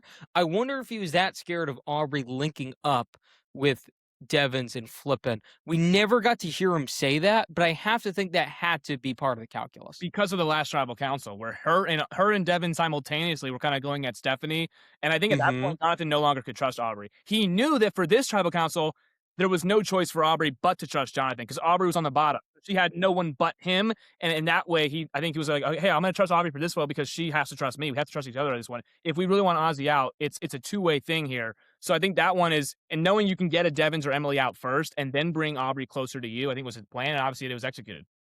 Yeah. So instead of trying to wipe out one alliance, I think he did what we'll see, what I think could be a brilliant thing, which is kind of take hits out of both, get those two men out of the way. The kingpins are still there. He does incorrectly call Ozzy the kingpin. The kingpin of what? I'm not sure. He's not running anything here, but I do, think that was kind of funny. Also, we got to talk about Ozzy here. We got to start with this. So, first off, before we get to any of the gaffes, before we get to that, we have to mention this. I don't understand. We talked about this off air. I don't understand the information relayed to Ozzy. We never saw it. So, last week, Joe went up to Tiffany and Tari and told them that Stephanie and Jonathan were trying to take out Ozzy, right? You would think Ozzy would be privy to this information and not to trust Jonathan. And the reason I bring this up is because, yes, inherently, he thought he was fine with Rizzo and Joe in, 3 beats 2, and that's fine. But if you're Ozzy, you've already been idled out before with an idol in your pocket. Surely you think, okay, all it takes is Joe to move sides with Jonathan, who are close to one another. You know they're always with each other. Wouldn't you just be overtly cautious here if you knew that Jonathan was just trying to take you out and you know that Aubrey's probably going to vote for you? Wouldn't you just be of abundance of caution? Mike, don't get into what he told Aubrey. Just talk about that point initially. Yeah, no, I mean, again, there's a lot of blunders here for Ozzy. I'm going to try to argue again for Ozzy as the apologist Good here. luck. I know, it's gonna be tough. I'm thinking, like you said, I think he's going into this saying, I have Joe and I have Rizzo who are explicitly, true to me. Like they're not going to vote against me. And then I think with Jonathan, I do think he's aware that Jonathan wants to take him out, but I also think he's aware that Jonathan is not trustworthy. I don't think he thinks that Jonathan trusts Aubrey at all. And honestly, he's right to a degree because they did have some shaky trust after the last tribal council. What I do think is, I don't think he understood how close Aubrey and Jonathan also were, though, and in the same breath, because they had a working relationship that was started in episode 9 that they showed us briefly, and then it worked in episode 10 as they were kind of both combining to say Ozzy's name. It just kind of got pinned on Stephanie, and then again they have the perfect opportunity, both Aubrey and Jonathan at the same beach, to get Ozzy out. I guess he just wasn't thinking how close they were. Maybe he thought he heard Stephanie and Jonathan. He never once thought Aubrey and Jonathan could have been a thing, and it just never really occurred to him. Honestly, I don't know. I don't think it's at the top of his blunders in this episode. I think that he goes into it correctly saying, I have 3 people on my side, myself, Rizzo, and Joe, and 3 beats 2. And as long as I just keep my mouth shut, I'm good. And I think that would have been the case. Now, should he be more aware that Jonathan wants him out? Absolutely. But in this case, Jonathan has no power. He has individual immunity, but he has no actual way of getting you out right now. So I think that he could have just survived this vote and still have been self-aware and not have been self-aware. He had such a lack of confidence in his own ability to correctly play an idol that he and Suri established a code word for her to tell him at tribal council when it was time to play his idol. So that's where Ozzy's at strategically, even after all this time. And yeah, we thought he was playing better. He was smart enough to align himself with Suri, but this he even had a nightmare about it. But as soon as he was apart from Suri, coincidentally or not, everything went to shit for our guy Ozzy. Can I just real quick? Can I just say it's not like it's the second he was apart from. He did survive 3 tribals without Suri, and this is what's crazy about this to me because he was in this exact same spot on Vatu. It's like he did to Aubrey what he didn't do to Angelina. When Angelina was on the bottom of that 5-person Vatu tribe, he was able to just survive that tribal council because of the social connections that he had built already on that beach with Emily, with Christian, and with Stephanie, I believe. So they were just able to kind of vote out Angelina because she was on the bottom. She had no relationships. In this instance, instead of doing what he did in that tribal, which is 5-person, he's had this experience of a 5-person tribal. He instead just vomits to Aubrey his entire final tribal council speech. He didn't do that to Angelina. Abruptly, for some reason, he does it to Aubrey and kind of gives her a gift, just a total gift, a life raft that Aubrey's now able to use as information to kind of pin Ozzy's own allies against him. It makes no sense at all. It's more than a gift. This could be $2 million that he gave Aubrey, because he tells her basically his entire game plan, that he aligned himself with Suri on day one and that they are going to the end together. Not that he wants her to join that. That's where I thought they were going at first. I thought Ozzy was trying to clue Aubrey in and then maybe pull one over on Joe or Rizzo or something. I thought this was a pitch at first. No, it got worse. So then he says, like, yeah, me and Suri, we're going to the end together. Like, I just want you to know, in case you're confused, that this was the plan all along. And, oh, yeah, she also has an extra vote. In case you were wondering, which you weren't because you're going home, allegedly, she has an extra vote. And that's that. And this genius move, apparently, was for a jury vote. I don't think, laughing in someone's face about how you're doing every part of your 10-step plan in Survivor is good for jury management. I can't conceive this at all. I've never seen anything like this. Mike, this is more of a Big Brother thing where you try to say something like this, but usually that occurs when the person was already voted out, and they do this in the confessionals, the goodbye message is correct. But that's when the person's on the outside of the house. There is no goodbye message of Survivor. Yeah. There's no such thing. So I guess he was doing that, but it was so early. It would be one thing if he did it minutes before, and he's like, hey, I'm really sorry. I appreciate our time together. I just wanted to let you know that, whatever. I don't understand bringing Suri into it, how that makes any sense. I don't understand talking about her extrovert, how that makes any sense. We've seen this in the past. There's been varying success rates where people are just trying to be nice on the other person's way out. Oftentimes, it usually goes back to bite you in the ass, which is why I would never even attempt to do it.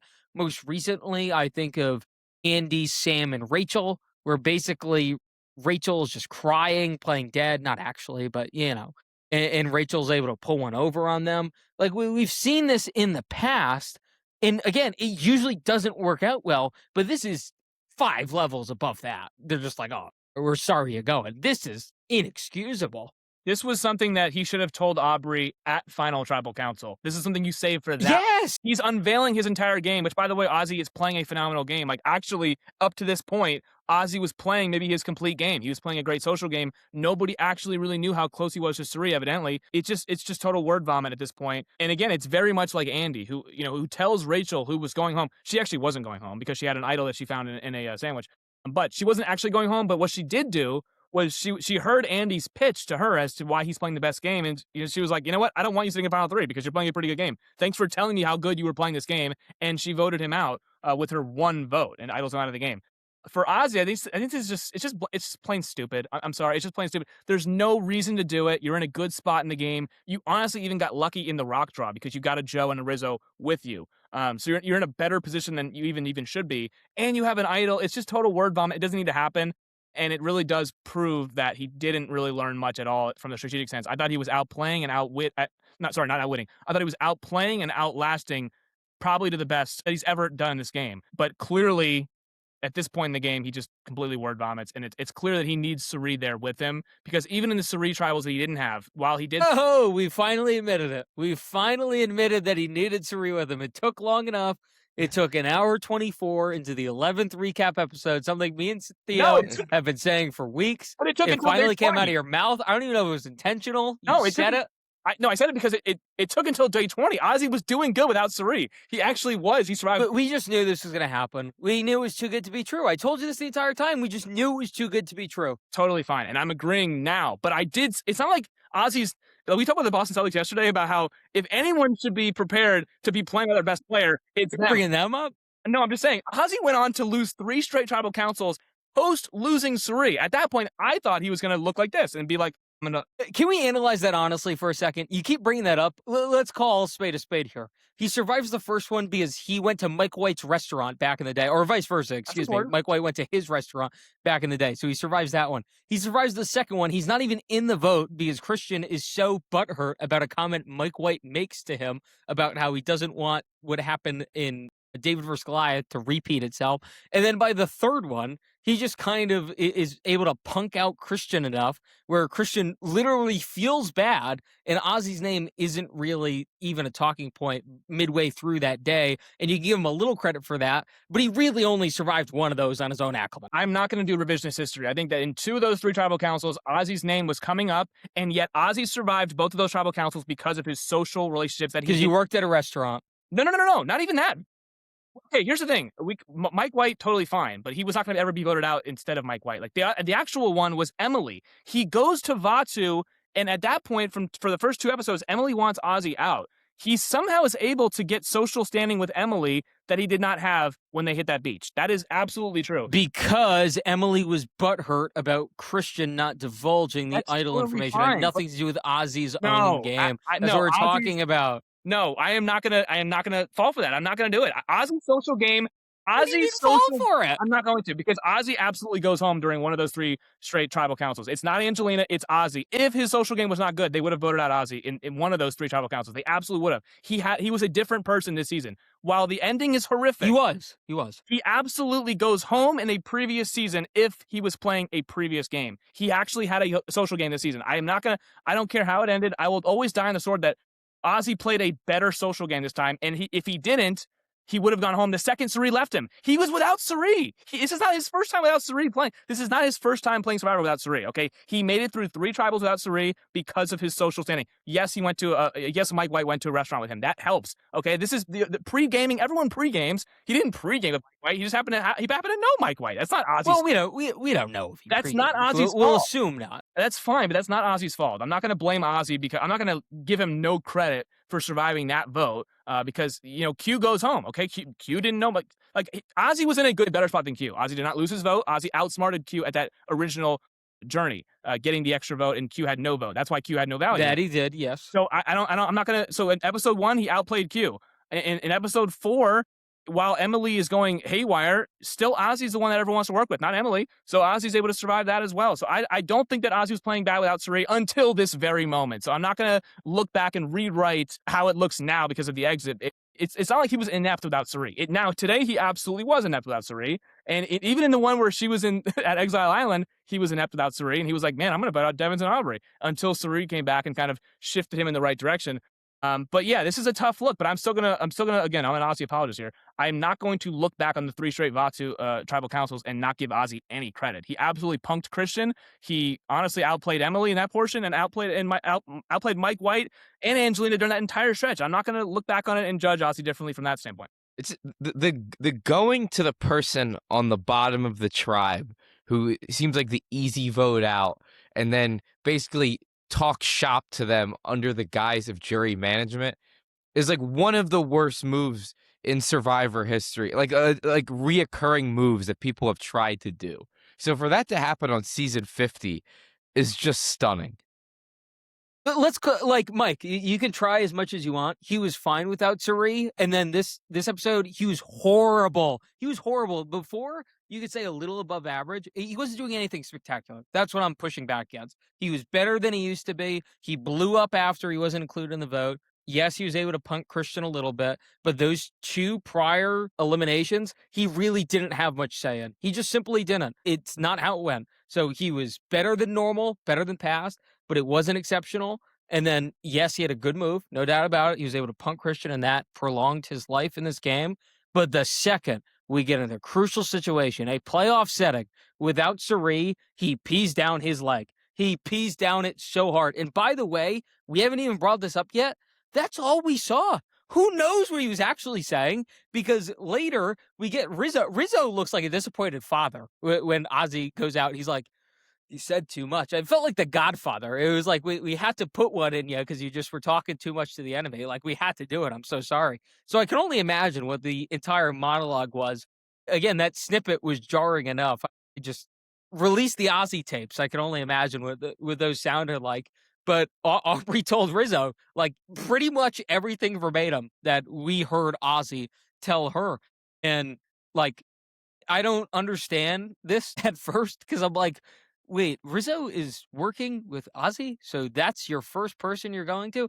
But it seems like a good idea at the end because clearly, again, there had to be more. I'm telling you, there was more that he said that was Please, damning. please don't be Because apart. what he did was bad enough, but clearly there was more because Rizzo is shell shocked. It looks like he's seen a ghost. He just simply cannot comprehend what Aubrey's telling him. And it doesn't matter that they were working together prior to this, Rizzo and Ozzy. Rizzo is just so turned off. And Cherie, like, is hearing this when Jonathan scampers back to the other camp. And she's like, I don't know what to do because I have to seem content with this right now because I don't want anyone else to know how tight I am with Ozzy. But I can't help him right now. There's nothing I can do. I'm on the other beach. And then Aubrey, Jonathan, again, scampers back over. And she tells Jonathan the entire mission statement, including the information about Cherie, which I feel like has to be something for later because it didn't come into play at all. I thought that tidbit could have screwed Cherie over and perhaps changed Jonathan's mind on Cherie as well, but it didn't. Jonathan seemed happy to work with Cherie even after knowing that information. So I feel like that has to come up again, but I did want to mention it because I thought it was awfully important.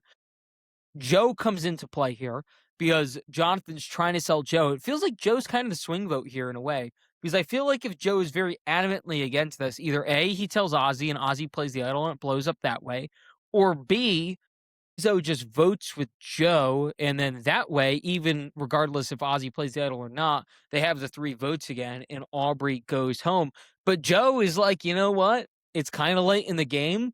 I gotta do my honor and integrity stuff. Like I gotta lie at some point. You hear what he So said, though? He said, "We need to clue in Rizzo." And Jonathan was like, "We only have 3. We don't need to clue in Rizzo." And he was like, "Yeah, we need Rizzo." So they could have just done 3 too and get Ozzy. right, Yeah, he and didn't get it. Cherie basically, I think she admits as such in an effort to try to clue Ozzy in. She thinks maybe Rizzo can help him out here. So please do tell Rizzo. So That's tell our Rizzo. Yeah, let only chance. And Jonathan falls for it, I guess, because he says like literally exact words to Joe. And then we get maybe the scene of the episode, all these amazing scenes. Ozzy word vomiting, Joe freaking out, all this stuff is great. But we get Joe talking to Rizzo in the woods. And Joe just, Mr. Honor and Integrity out here. Rizzo's like, did Jonathan want you to talk to me? And Joe's like, yeah, he practically begged me, man. Like he just sent me up here. And I'm like, Joe, what are we doing? What are we doing here? I loved it. I thought it was great. I love Joe the character. Joe the character is S tier. I want him back. I really Thank enjoy you. his antics. I've been saying this. I enjoy his antics quite a bit. And this is just good stuff. He basically gives Rizzo the rundown and he's like, look, this is what's going on. And I just want you to know, which, perhaps that could lead to something as well. I thought that was a decent move by Joe wanting to clue in Rizzo, but it could have blew up in their faces if Rizzo just told Ozzy. So I want to progress a little bit more, and then we're going to circle back to this. So the first tribal council we get here, Tiff, Emily, Cherie, Devins. Devins does play the idol for himself. They think it's this amazing play. They read all the votes. It looks like Cherie went home, but hold on. Cherie plays the extra vote that Ozzy gave to her way back when. How clutch was that here? Cherie saves herself, escapes from another untimely exit based off something that just was out of her control, as in splitting the groups here. And Cherie, masterclass. I do want to save Cherie bigger picture later. I want to flip gears over back to Ozzy, who does not play his idol. It's a total blindside. He is stunned. He's angry afterwards. You can tell he feels snake bitten. And I think a lot of this has to do with the premonition. A lot of this has to do with the letters from home, talking about his father, all of this weighing on him at once. I felt bad for him. I thought he deserved it in a survivor sense because he ran his mouth idiotically. And when you're doing stuff like that, you usually go home. But I felt terrible for him because it felt like, I believe he said it in a pregame interview. He said it multiple times throughout the season. All he wanted to do was ensure he did not go home with an idol in his pocket. And sure enough, we get Ozzy going home with an idol in his pocket. But I don't want to talk about Ozzy at first. I want to talk about Rizzo here. There's a reason I saved this and did it in this order. I think this is very interesting from a Rizzo perspective because Suri gets saved, so Suri's still around, but Ozzy goes, and the Wizard of Oz here gets broken up unceremoniously because Rizzo did not tip off Ozzy to play his idol. And I think Rizzo could have sold it. He could have said, Ozzy, look, play the idol. I didn't clue you in. Just say, like, you don't want to burn it, whatever. Just do something like that. They didn't need to know that it was Rizzo who tipped Ozzy off. Ozzy could have just said, I had the dream. He already said that prior. I'm sure he told other people that he had this dream, right? So it would have been believable enough. And then Aubrey goes home, and then you still have the Wizard of Oz plus Tiffany. You have a really good alliance, and you're along your merry way. But as of this point, Rizzo doesn't really have a resume. His resume is I'm working with Suri and Ozzy. He hasn't really done anything. So, Mike, I ask you on Rizzo first. We'll get to Ozzy, save the Ozzy stuff. We'll get back to him, I promise. He's kind of the main event here. But for Rizzo, this feels a little bit too late for me to try to do something. And I understand he kept repeating, you said too much, you said too much. But if he said too much, he already said those things. They're already out there. So by getting him out, what do you really accomplish? I thought Rizzo's best move was probably just stick this alliance out a bit longer and try to get one up on them later in the game. I don't really understand his thinking here. Clue me in. I don't know either. I talked about this with my mom, and I was saying, if I was Rizzo, well, I obviously would have. I was By the hoping, way, your mom, not a huge Rizzo fan, no, big Ozzy fan. I that's can only imagine the reception. it was for this one. conflicting. Yeah, because we're rooting for Ozzy and Rizzo by proxy because he's with Ozzy, obviously. So we're hoping that Rizzo was able to clue in Ozzy, and obviously he doesn't.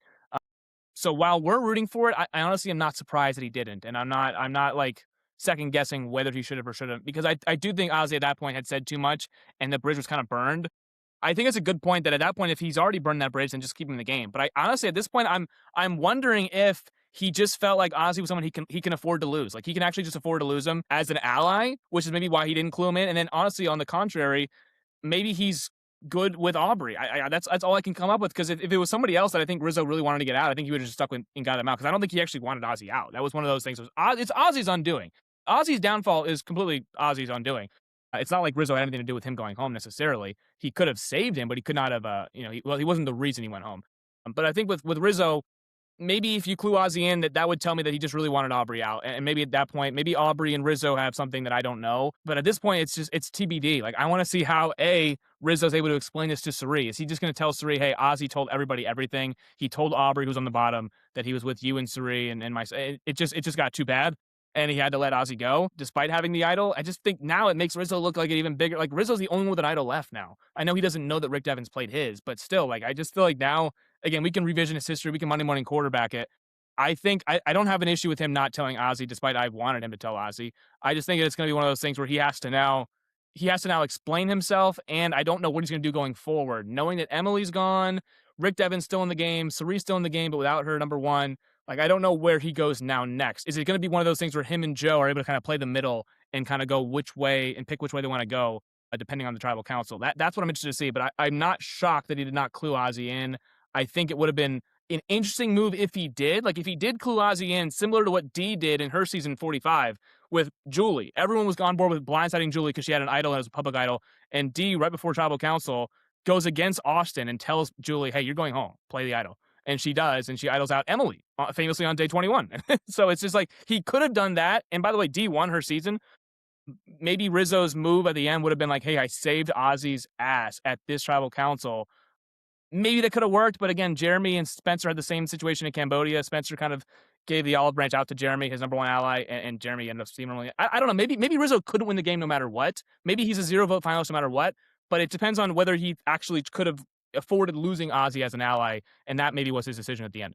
Yeah, and the way I was spinning this as being good for Rizzo is because his name was coming up at the beginning just because of the sheer amount of idols in the game and there needing to be something done with the idols. So I think 2 idols getting flushed tonight was actually great for Rizzo from that aspect. And then on the flip side, there hasn't been a successful idol play yet on the season. So with Rizzo left holding an idol that still leads, Rizzo being the 0 vote finalist, I would pitch that the move of the season is still in Rizzo's hand if he can pull off a successful idol play. Now, I think the hard part here is going to be, can he come out of this situation and still maintain a working relationship with Suri is the important thing here. But overall, for his game, I actually thought that 2 idols being flushed tonight was actually huge for his Can game. I push back here just a little? Here's my thought process. If he told Ozzy last minute, 7th hour, that you got to play your idol, whether it's successful or not, I think that's actually a pretty good play because you save your ally. So you're doing the due diligence there. You get out Aubrey, and that's inherently your move because you are the decider between Ozzy playing the idol or not playing the idol. And then you still flush 2 idols on the same night. Again, he doesn't know about Devon's, but we'll give him the benefit of the doubt that, the stat remains. And then you have an idol that eventually you could use to get out someone like Ozzy. I think that to me is way more of a resume builder than what actually happened, which was like you're kind of in the boat. We talked about this last week, this big thing of like, there's difference between being on the right side of the vote and driving the vote. Yeah. In a way, this would have been driving the vote because you would have been helping get out who you want to get out in Aubrey. So you would have driven the vote. You would have burned Ozzy's idol at the same time. You would have still had your idol. And then you could still be malleable down the line if you want to make a big move because, at this point, he doesn't really have a resume. He has to kind of swing for the fences. And we talked about, I believe last week as well, that he's kind of starting behind the 8 ball anyway because he's the 49 kid and he doesn't really have a chance to win the season anyway. So his only chance is to kind of pull stuff out of his ass. And I thought this would have been a really good start of pulling stuff out of your ass, which is getting Ozzy safe miraculously and then going on a run after that. So here, I just got 2 points. So to Theo's point where he was saying the move of the season is still in Rizzo's hands. Remember last season we talked about this with Blue Sophie, where she was kind of my God, yes. I'm glad you brought this waiting up. to use the knowledge as power at the right time, where she could have used it against Rizzo and took his idol and then maybe made a big move and won the season. Instead, I believe she was a 3rd place or 2nd place finish, whatever it was. And then I would go back to the point you made with Rizzo. Is getting Aubrey out of this point, is it just low-hanging fruit? Like, is Aubrey that... She's at the bottom anyways. And maybe it's in his mind, is he saying, if I save Aubrey and the Aubrey vote out is my move, is that really a move that I could say at Final 3, hey, I got out Aubrey, who's on the bottom anyways, and maybe is low-hanging fruit? That's the only thing I can think of if he is to explain his game at the end. Does the perception of Aubrey on the island is that right now she's low-hanging fruit, she's on the bottom, she's got nobody, Devons and Jonathan don't really fully trust her either, and she was going to go home regardless. And maybe he's able to convince the jury, hey, I saved Ozzy by playing that idol, and I was the one who drove the Aubrey vote out. But would it have been a big enough move to win the season? Is maybe what I'm asking at this point. Well, I guess for me, thinking about it, you have the benefit of hyping up someone's past performances. You can just say, like, we know she's uber dangerous. We know that her last go round was not to her standard, that she's really hungry, that she was big move hunting. And I just couldn't really stand around while my ally was in the crossfires. But I knew eventually I had to get him out. But I wanted to be the one to do it, which I think would have went over really well, where he's like, look, I didn't want you to take credit for that. I didn't want you to have that on your resume that you came from the bottom. Look, granted, she's going to say that, and to be honest, it's more Jonathan's move. In my opinion, it's more Jonathan's move. We don't really think about it like that. Usually when we get late in games, it's usually like, oh, I was in the bottom and whatever. I just think if you're going to win the game, you have to try to control as much as you can that you can take credit for. And I think Rizzo could have took credit for Ozzy playing that out. Now, I guess the fear is if you're near Ozzy in a Final 3, Ozzy can just lie out of his teeth and say I was going to play it anyway. Like, that could have easily happened for sure.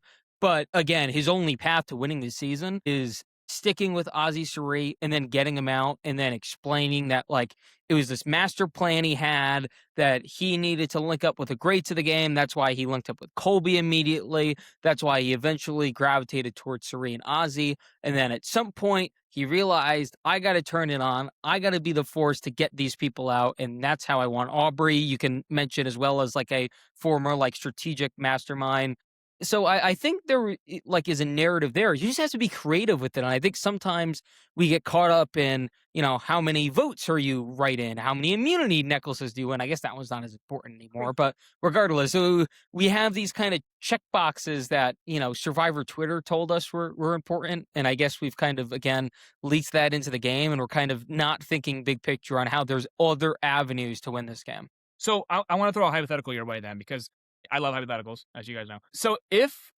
Rizzo, let's just say that the Devins and Aubrey swap places. Devins is Mhm. not, Devins is on the bottom. So now at this point, Devins is Aubrey, but he has no idol. He is like Aubrey at this point. He's pitching to Jonathan how I need to be saved.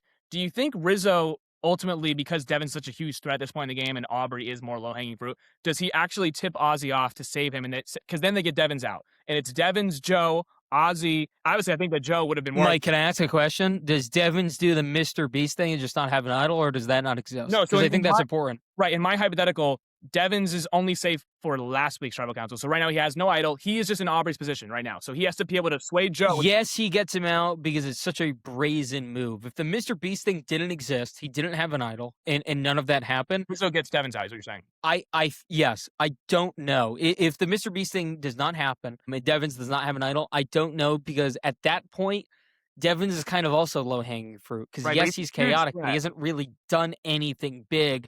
I think the Devins narrative really started increasing a bit to the point where people were scared of him, and then immediately he does the Mr. Beast thing. I think that took him up 10 notches in one night. I think it's one of those things where he went from maybe 7th in the power rankings to top 3. It skyrocketed him that much that quickly. But that's the issue, though. Aubrey's nowhere near top 3, at least in our. So my No. whole point of the hypothetical was Mike, she might be last. right. But here's my. That's actually the point. The point of the hypothetical was I know it's not. It's he has an idol and he's not on that beach anyway, so it wouldn't have mattered. But the only reason I say a hypothetical is because isn't that more of an indictment on Aubrey's current game that she's not a big enough threat? Mhm. He would have normally, I think, tipped off Ozzy and gotten out a huge threat of this game who's on the bottom. But I don't think Aubrey's game is worth, like, at this point, like, you can save her at this point in time because she doesn't have a winner arc anyways, and take out someone who right now probably has a final 3 performance that he can speak to the jury. He's got an idol. Maybe it's one of those things where Rizzo's looking at it as like, okay, Aubrey's really not that big of a deal. Like, I can actually, I'm not losing a huge, I'm losing Ozzy here, but it's not like I'm saving Rick Devins or someone who's really dangerous to my own game. I think that's how he's thinking. But that again brings us to our original point of this podcast, which is Aubrey's game isn't that good. Like that brings me back to my original point, which is like I think it's more of an indictment on her game. She's at the bottom right now, and she kind of gets gifted by Ozzy just word vomiting his way out of this game. No, there was nothing that big Rizzo could do because like the option would be have Ozzy play the idol and then you blindside Joe or Aubrey, which those are people you want in the game at this point. I think. Right. I think, again, my pushback there is you need enough big people in the game if you're Rizzo to try to take them out and try to take credit for that. If all you have are these non-winner people, then all you're doing is leaving them around to do that in front of you. You need enough big people. You need a balance. I think getting out Ozzy now, I wouldn't say ruins the balance, but it's not great. Look around. I guess Cherie's a big move if you get her out. Obviously, that's the queen bee. Jonathan, I'd say, is a decent enough big move if you get him out. Beyond that, like Devin. Joe, I don't think Joe has. I think Joe has respect as a human. I don't think he has the survivor respect of most of this cast, including most of the non-honor and integrity folks. They really like Joe, obviously. Everyone besides Devins really likes Joe. I just don't think he's seen as a big move right now, to be totally honest with you. And then, I mean, you look around, like, I guess Devins. So you can throw Devins in there as well. Tiff, probably not, again, because of that new era stink. I think she's actually playing a really solid game at this point, but that new era stink, I don't think she has enough. I think Aubrey, honestly, with what's left, I think her prior achievements, you can force it into being a decent move. I really do. I think you can talk yourself into the fact that she was once considered a peak strategic threat in this game from Ko Wrong. People like her game changers performance. I don't, but people do. And then obviously we know what happened last time she was on. But there was a time in this game she was like a top 10 strategist. People thought. So you can just say you didn't want her reclaiming that glory too late, and then eventually you still have Devins, Cherie, and Ozzy still on the board if you're Rizzo. Aubrey can't get hot, and then you're kind of in prime position because you're being the one told all the information from Suri and Ozzy. So theoretically, if you're Rizzo, you know when the opportune time to strike is because you're working with them. Yeah, I think it's all good points. I think that, but we do agree though that Aubrey's game up to this point is not They don't respect it. I think you're clearly. 100% right. I think they maybe should have thought about it more big picture as far as like you can rope in her prior acclimate to use here, but I think in the confines of Survivor 50, they don't respect it. No, No, and that's we why I kind of completely agree. yeah, that's why I kind of threw out like Devon's. I think at this point would be a big move. Joe at this point, I think, and this is most people who are playing a good social game. If people just generally like you, they're not going to want to put a big move. Like Cerie's the only one who's a social master, but also is considered a big move because she is a go to this game. Like she's one of the legends of this game.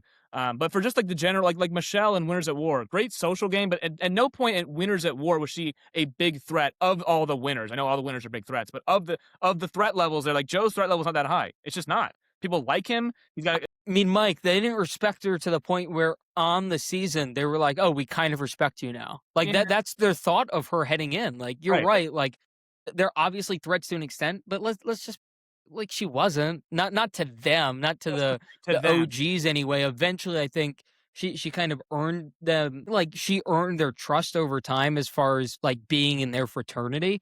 But no, heading in, they thought Aubrey like there's a lot of people to this day that thought Aubrey deserved that win. By the way, including Aubrey. She mentions it every time she gets the chance. So Totally. Yeah, no, so that's the thing. Like, if you're Aubrey, are you trying to also get to the end with people who have no like low threat level? At this point, you have to take out an Ozzy who's got a huge threat level, and take out a Suri who has a huge. Like, in my opinion, next week, not to preview next week, I think Aubrey's going to be going after Suri. I think she's going to be look who's the next target of who's the most likely, who has the biggest winner threat to me. Because I think at this point, Aubrey is trying to get to the end with people who don't have as much win equity. Because I think at this point in the game, she doesn't have that much win equity. So at that point, I think if you're Rizzo, you have to weigh out, okay, obviously Ozzy's a huge threat to win the game. Maybe Aubrey at this point isn't. And maybe that's what his thing on top of Ozzy just simply saying too much. So I'm trying to figure out Rizzo's angle. I think you could have gone either way here. I can understand both arguments, what Theo said and then also what you said. I guess it's just we're gonna find out. There's 2 episodes left, and we're gonna see if Rizzo made the right move. Because I do think his path to the end is more difficult now. But I also thought that his path would have been impossible sitting in the final 3 with Ozzy. So I think he had no chance of winning against Ozzy or Suri. Maybe if you get to a final 3 without either of them in there, maybe you can get both of their votes and then obviously tell people how good of a game you played. That's like if he gets Suri out next, and then he can kind of take credit as being the one that like unwound the Ozzy Suri alliance. Like if he has both, because the Ozzy yeah, move very true. on Very its true. own right now isn't huge, but if he can somehow like intertwine the two and be like these two were running the game, I was the third, and then this is what I did to get both of them out. I think all of a sudden he's live in the game. Yeah, I guess my opinion is based off the fact that I don't think he has sway with anyone else. I think he had sway with Ozzy Tsuri. So if he was able to maximize that relationship and then turn on them, I think that would have been a bit more beneficial to him. I don't know if like he can just turn on them and then they'll just say, okay, you're next. Like I think that's also uber possible. Because who else is he good with past Suri? Like I think he's good with Joe, obviously. We don't know. Like they're yeah, I guess he has a relationship with Joe He's now. never Like we had a haven't seen anything. no, I Uh, haven't seen a single conversation with him and Tiff. I don't think I've seen a single conversation with him much with Jonathan. I Devins mean, has been trying to get him out from the Devon's get is actually go. trying to get him out. Right. So I think if you're taking out the Ozzy and Suri in back-to-back tribals, I think Jonathan has more of a case of I was at both tribals. While I didn't take Suri out in the double, I did take Ozzy out, and then I followed it up with getting Suri out. I think maybe Yes. you could do more of Jonathan's kind of orchestrating. At this We point, burned Therese extra vote. he made her burn Jonathan that tape. dominated. He Right, got and put in a this- good position, but he did dominate from 100%. his Like good it's position. very favorable yeah. position. But I think if Rizzo turns around and votes Suri out, I'm not sure he gets past many more votes after that. So I think at that point, maybe leaving Ozzy in for one more vote would have been. I don't know. Again, it's TBD. We'll see. I think if you're Rizzo and you do break up the Wizard of Oz alliance by taking out Ozzy and Suri in unison, I think it's gonna be a tough path for you to get the final 3. Like who's gonna take Rizzo to the end with them? At that point, you have to get in with Jonathan, who right now he's got nothing. It's probably just a goat thing at that point. It's not a.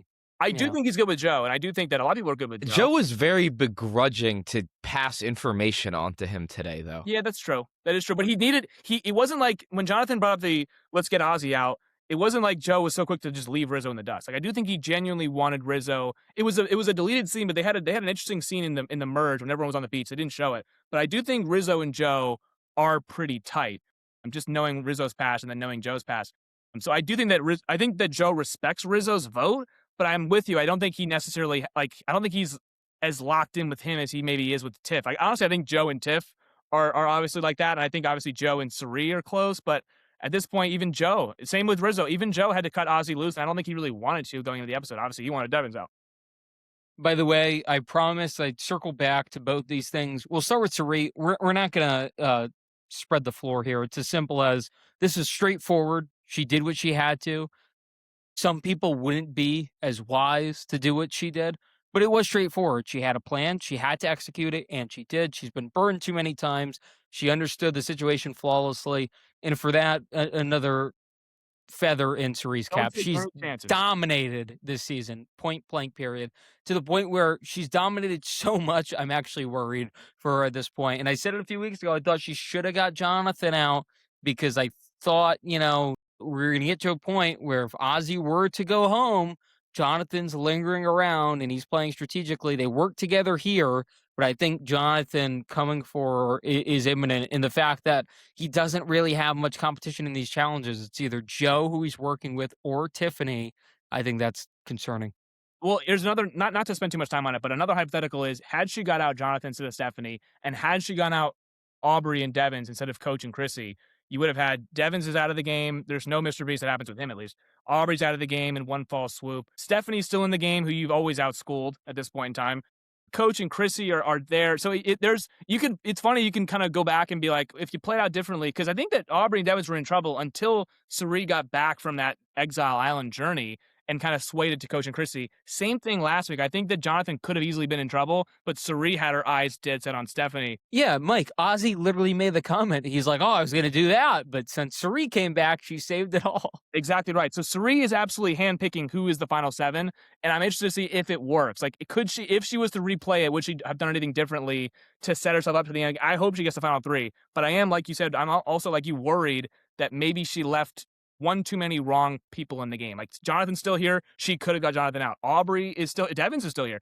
She could have easily had these people get out at this point in the game. And there's a world where they, at this point, band together and then take her out. And that would, to me, be very unceremonious for a season that she really has dominated. Yeah, I don't Devins think was Coach the one has that today in her, that said, Theo. Devins was the one today that said, like, if she makes final three, she wins. Like, Absolutely. Mm-hmm. I don't think Coach, Chrissy, I don't think any of them have it in them to, usurp Sari here.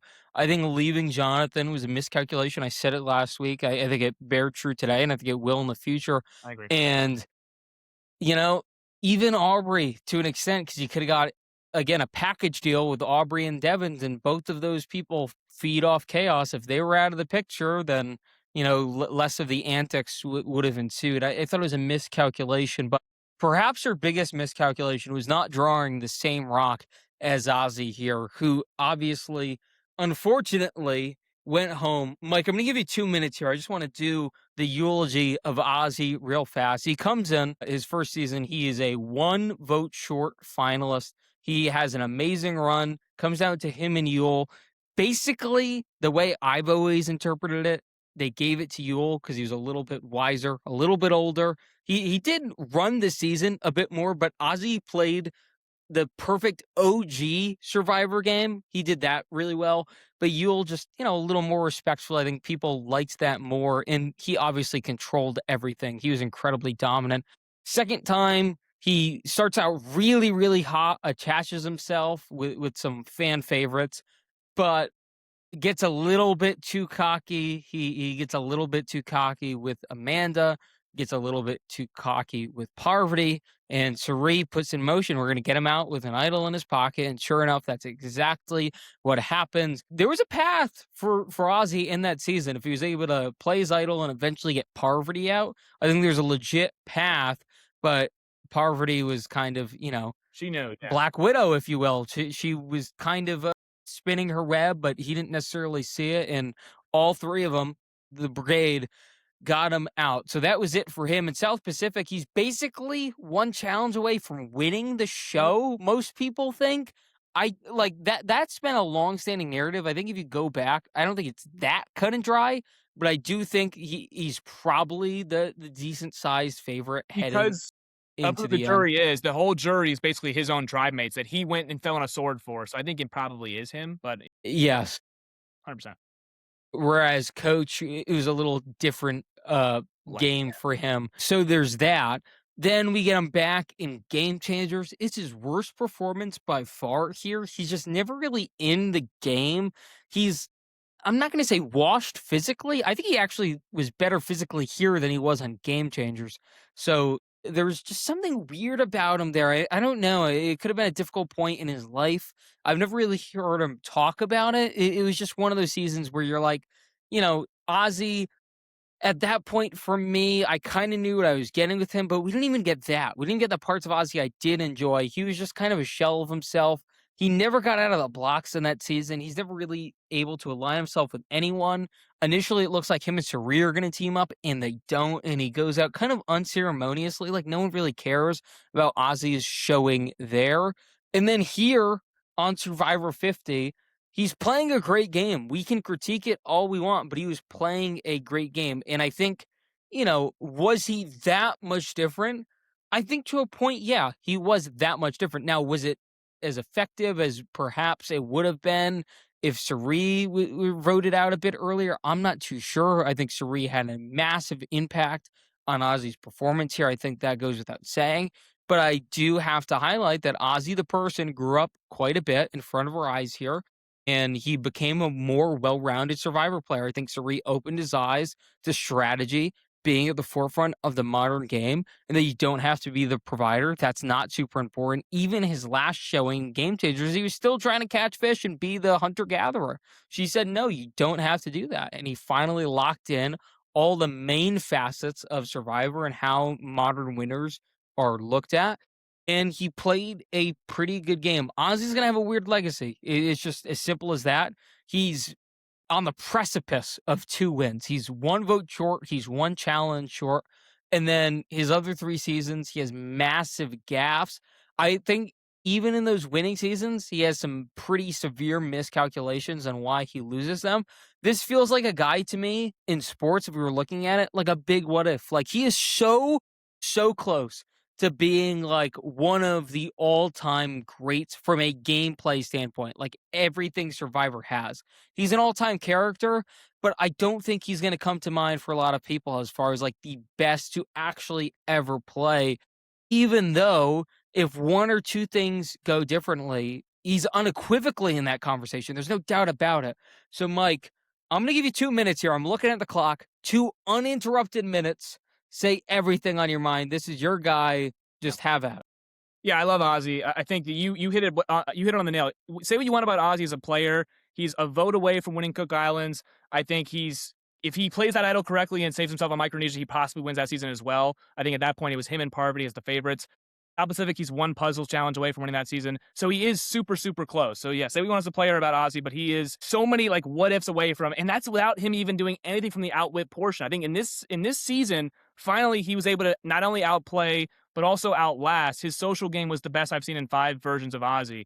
So I thought it was all coming together finally this season, and it's a bummer how it went out because I'm not going to do the revisionist history. I absolutely will go to the grave thinking that Ozzy changed this season. Absolutely, because remember in episode 1, Sari says, "Hey Ozzy, get in good with Emily and get in good with Christian." That gets all of them. And what does he do when he gets to the new Vatu? He gets in good with Emily and he gets in good with Christian, even after Christian's blindsiding him and voting out Mike White. So I just think that Ozzy was a changed person. He was able to adapt as a player and play a more social game where he's now having real life conversations with Rick Devens and with all these other people. He's not just a background character like he was in Game Changers. So I thought overall Ozzy grew as a person, he grew as a player, and I hate the way he went out. But when I write this Ozzy obituary, I'm still going to look at him as one of the all-time players. I am. He's so close so many different times, and that's without being able to outwit. And at some points in time, he was not a great social player. He was an arrogant kid when he first started, and now I think while he had some of those parts back in this season, I thought overall he grew up as a person and he grew up as a player. I think it's incredibly unfortunate, Theo, and I want to hear your thoughts on this in a second.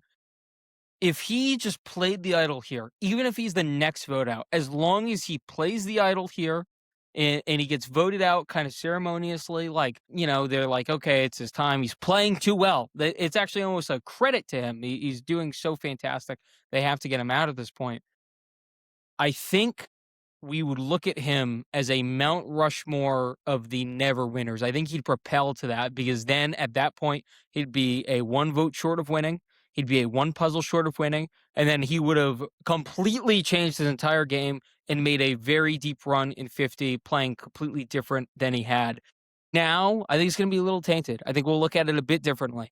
I think we'll look at it as he played a dominant OG Survivor game, but couldn't wrap it up because he simply could not have real life conversations or be an adult in his first go round.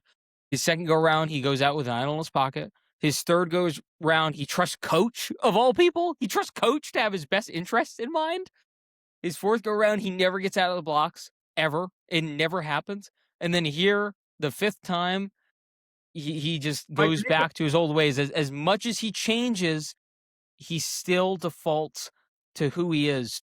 Theo, I think if we're looking at this objectively, if this was like first take the next day after a sports show, I think the critical parts of Ozzy are going to come out a little bit.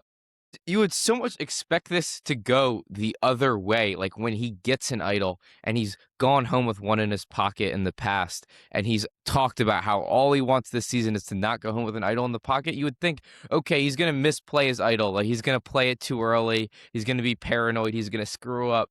For it to get to this point where he's like walking around the beach like he's about to win the season, like he has the season in the palm of his hands. And then to get the rug pulled out from under him like that with an idol in his pocket again, it's just like, I don't think he's going to come back. So I think this is like the last taste we're going to get from him. Hold on, Theo. I do want to bring that up too. He didn't mention this was the last time he was going to play. He's not that old. Can someone check that for me? I believe 44. he's 44, right? Okay. Yeah, so he can easily come back from an age standpoint. A lot of these other people, when they've been voted out, 44. Yep. they've talked about how this was the last time. Ozzy did not say that, as did Christian. Those were two recent vote outs that did not say, like, this was my final chance. So I do think there is a 2% chance he comes back, especially the desire to come back. I think reached an all-time high after this episode because of how he went out. I think it might be different if he finished like fifth and he was just voted out naturally and he lost the comp and, maybe Suri outsmarted him, but, not necessarily as nefariously as she did in the past. I think he'd be content with his Survivor journey. I think there could be that hunger after this because of how it went down. Mike, you have some thoughts? I do have some thoughts. I think that while I don't know if it's the last time he plays again, I do think it's the last time he actually had a legitimate chance of winning this game. I think he actually had this game, like, almost in the palm of his hands. If he gets past this vote, if he just plays his idol or holds on to it, whatever, if he doesn't spill the beans to Aubrey, I think if he gets past this vote, there's a legitimate path to him winning the game. And in the season where you want to give it to a legend, I think if he or Suri gets to the end, it's theirs. I really do. That's what makes this whole thing so gutting and so heartbreaking to me. It almost is like sports where it's like you had it, it's right there, it's game 7, and you blew it. Because to me, it took me right back to Micronesia. He goes home with an idol in his pocket when he's the front runner to win the game. At that point, it might have been Parvati, it might have been Suri, whoever you want to say, if you go back and watch Micronesia. But at that point, the perception on the island was Ozzy is the front runner to win this game. Parvati was seeing what he did on Cook Islands and then seeing what he did again on Micronesia. And she was like, I cannot let this guy get to the end. I can't let him do it. This season, he's in prime position to get to the end with a social game and with an ally on his side who honestly maybe can't make fire and maybe can't get to the final 3 because she's been as snake-bitten as he. Honestly, Ozzy and Suri, if you compare their games as non-winners, they are both so close to winning monumental trademark seasons on Survivor. Like, they are that close to winning historic seasons on Survivor. They just didn't for whatever reason, and more so Ozzy in his own downfalls. And Suri maybe has a bit of a gripe with production or other things. But they're both so darn close, and they're both close on this season. And Ozzy, it's like, could they actually get to the end together? Can they finish the runway together? And it's unfortunate that Ozzy's going out on a rock straw where he doesn't even have Suri at his side. I know that we've talked about, does he need Suri? He clearly needs Suri. I'm saying that now. Again, I've said it an hour 24 into the pod. Saying it again now. He obviously needed Suri to get him to the end. But had he gone to the end, I think all three of us view him differently. If he wins the game or loses to Suri by a couple votes, that is a completely different perception of Ozzy than right now, where we just got Micronesia Part 2 of him being completely dumbfounded going out with an idol in his pocket. I think the social growth aspect too, I think almost manifested itself in him trusting people too much. I mean, like what he said at Tribal, where he was like, I'm fine to not break Boston Rob's record of immunities if I can just like be friends with Jonathan. I was like, who is that? Who is saying that? Yeah, Who that's is not that? And like, why are you saying that? Like, it just didn't make any sense to me. I don't understand how one of the best competitors this game's ever seen could possibly say that. It's like one of those sports things. Like if you hear that about your guy, like if we just watched the game 7, I know a lot of people that listen to this don't watch sports, but if we just watched the game 7 of the NBA playoffs and insert star just had a terrible game, and at the end of the press conference, he's like, you know what? I'm content because at least I can be friends with the star player of the other team now. We'd lose our mind. We'd literally lose it. And obviously, this is not professional sports, and it's not that serious. I get it. I do. But I think he was 100% right. The kind of shift in focus in that regard, it's just not something you want to hear from someone that usually had this competitive fire up their ass at all times. And I think, maybe he did get too complacent. I will say, I'll push back a little bit.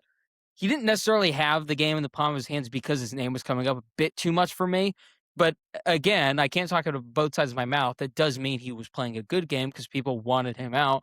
I do think that if he lost one of the next two here, he probably would be the vote if he played the idol here. And I think things would go a little bit smoother for his legacy purposes. But, that's how it is. Mike, any final thoughts on Ozzy? Well, that's the thing. I would just go back to your original point there. Like, if he's able to get through this vote and there's 7 people left, he still has Sari, he still has Joe, he still has Rizzo. Even if he is such a big target, is the relationships he made good enough to get him to a Final Four where he can win his way to Final Three and win the game? I think we're looking at it much differently at that point because it's like the Tony and Sarah and Winners at War. Like, had Tony been blindsided at Final 7 or Sarah been blindsided at Final 8, and we don't get that final, fire making between those two at the end, I think legacies are different. Yeah, like I think that if he goes to the final 3, we're talking about this completely different. And it's a bummer that he's not going to be able to do it, but it's very snake bitten. It's very game 7, and it's tough to compare it to sports, but it is like that. And when it's competitive like that, and you're so close to a championship every single time, and you just don't come through, it's like it's tough to watch as an Aussie fan, obviously. But at the end of the day, he was his own undoing again, and it's unfortunate to say that, but that's what the case is. Yeah, it's an evolution, but he used to turn it on. He used to be like, "My name's coming up. I need to win this challenge today," and Yes. then he would go dominate everyone in the He didn't have challenge. that this season. No, he didn't have that. That's unfortunate. He just lost focus just a touch in the competitive aspect and falling back solely on his relationships that were so good this season. I thought maybe we could have used a little bit more of Ozzy. Old I do wonder, did we talk about Survivor 50 being a celebration too many times? Did we kind of drill that into their brains just a bit? And I'm not just saying this about Ozzy. I feel like, obviously it's an honor to be on Survivor 50 and you shouldn't go out crying and screaming. I get all that. But I do think there's a lack of hunger of some of these folks that compared to normal and returning seasons that is so prevalent. I think of, again, second chances. I felt like everyone was clawing tooth and nail to win that season. There was no just passengers on the train. I'm not saying there's a ton of passengers on the train. I'm not accusing anyone of not trying to win, but I do think there's levels to this, and there's not that unbelievable hunger outside of Sari. I think Sari has that right now. I think I Devin. think Jonathan and Devin sort of do, maybe not to the same level. I think there may be a half step to a full step behind. And then everyone else, I think, is multiple steps behind all of those folks. I just, again, there's levels to this. I'm not accusing them of not trying to win. For me as a viewer, I'm not seeing that absolute desire. Aubrey pretends she has it. We haven't seen it manifest into anything, but she's at least said it in confessional, so I will shout her out for that. We should be wrapping up here. We said it'd be long, and it has gone long. We're not going to do show ratings this week. Spoiler alert: we all hated it. That's simple. We rated it all poorly. Congratulations. We will do stock up, stock down. It is my mission to get this sponsored by the end of the season. Maybe next year, Survivor 51. JP Morgan, you need some good press, so you might as well sponsor us. Yeah. You might as well get some positive press with the gurus here. You guys have been going through a lot. One for each this week. We're going to start with stock up. Mike, whose stock's rising? To me, the stock up is Jonathan. He wins the individual immunity. He's able to dictate what goes on in both tribal councils. And I think back at camp, Ozzy's demise will not be looked at as Jonathan's like, why would you take out? I think that Sari's gonna be looking at, okay, Rizzo, why did you flip on Ozzy? Why did you, Joe, flip on Ozzy? And then Emily's undoing, I don't think we'll look at as, like no one's gonna be upset about Emily going home necessarily per se. Like Devins is still on the bottom of that. So I think that Jonathan has more avenues to go with, and no one's like looking at him as like point the fingers that he's the reason this all happened. Even though I do think that he's the one that executed both plans, I don't think he's the one that's gonna get the fallback. I think that Sari is looking at, okay, who got in whose ear? Was Aubrey working something up? Why is Ozzy gone? So I think that that's going to be one of those things where Jonathan can kind of escape and kind of, shapeshift in a way where he got what he did. He got what he wanted to have happen. He got done. And then he did not. I don't think he's going to take the fall back for it. So I think it's a stock up for Jonathan.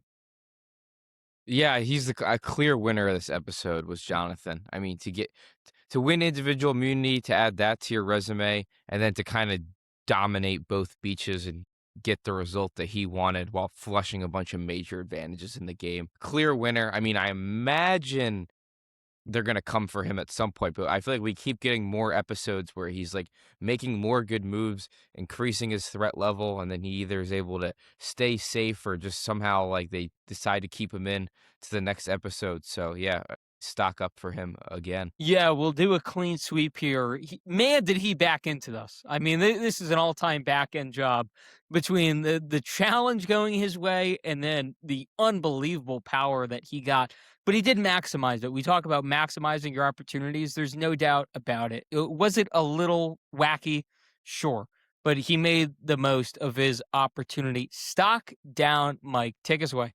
Here's how close Sari was to being my stock up. I think that you mentioned Jonathan backing his way into it. He also backed his way into the plan completely blowing up. Had Sari won this little game of telephone where it's like she's kind of pushing Jonathan to push Joe and talking to Rizzo, and Rizzo actually did relay that to Ozzy, and Ozzy's safe and Aubrey goes home, I think Sari's my stock up of the episode. Unfortunately, that didn't happen, so I think unfortunately Sari is my stock down. Sari does use the advantage to save herself in this game, but she loses, I think, her number one ally and most important ally. As big as Sari was to Ozzy's game, I think Ozzy was also just as big to Sari's game. So unfortunately, I love Sari, but I do think it's a stock down for me. She loses her number one ally. Rizzo has some explaining to do back at camp. She does have Tiffany, but at this point, again, same thing with Joe. Is Joe fully trusting with Sari? Has Jonathan and Aubrey fully swung the game into their direction now? And then Devin's also still there. So I think that Sari has an uphill battle to get to final three. And I think heading into this episode, I think she was in a prime spot to potentially get her and Ozzy over the hump. I would go with Rick Devens here. I think he was a popular choice among us like 3 episodes ago and was able to stay alive, but I think we're kind of running out of Rick Devens fans on that island in Fiji. And it seems like he's at the top of everyone's list right now as far as threats. And with the loss of the idol, I think he's just running out of places to hide.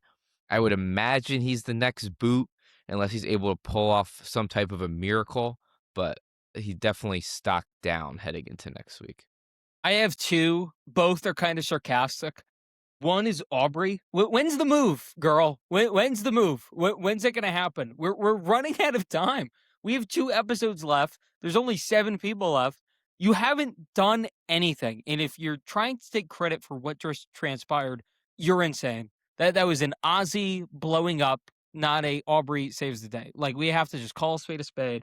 If we get to the end and she tries to take credit for this, I will lose my mind. And I'm sure she will if she does. Yeah. But it's just ridiculous. The other stock down, Survivor. It's Survivor. It's the show Survivor. It's the production. It's Jeff. It's season 50. It's all of it. Enough's enough. Like, look, I was rooting for Ozzy. I made that pretty clear throughout this night. And, I want him and Sari to win. I don't think either ever really had a chance. But that's not what I'm upset about. I'm upset with the antics. I'm upset with the twists. You're ruining this season. You just simply are ruining the season. You as in the Survivor production team, everyone from Jeff down to the sound guy. Everyone is doing a disastrous job here. And this should have been a slam dunk. This should have easily been a top 10 season in the show's history. And they botched it. And they botched most of the last 10 seasons. And I'm sick of it. I thought this perhaps could be a turning point. Now it's 51. I think I was right all along. I was hoping for both. I was greedy here. Now it looks like it's going to have to be 51 to try to get this thing back on track. The season was always going to do well, but with more twists like this, all you're doing is diluting the gameplay, you're diluting the legacies, and what you're going to end up with, I'm afraid, is you're going to have Devin and Suri the next 2 out, and then we're going to get to a final of a season like Survivor 50, and we're going to be looking around, and we're going to say, we have no idea who's supposed to win this. Like Jonathan, I guess. But then what if he goes home? Then who's supposed to win this? We're just running out of people that can win this game at this point, that deserve to win this game, which, by the way, should have never been in question with 24 people on this cast. But when you twist constantly, when you break up, you split up, you do all of this, all you're doing is kind of making it difficult for people to build resumes. That's all you're doing. And I'm upset. I really am. And I texted you throughout this episode that I had words to say tonight. And I think in 2 hours and 20 minutes, I've said everything I've needed to say. But I'll finish with this. If you can't figure it out soon, you're going to turn too many people away. And we enjoy doing this, so this isn't going anywhere. But we're not the people you have to impress here. Like, we're just the tip of the iceberg. We are the diehard fans that do this and talk about it constantly. We are not the casual fans that are being turned away in droves because you can't get this right. So I echo everything you said there, but I'm also upset about Ozzy and Suri as well. Like I'm upset about everything.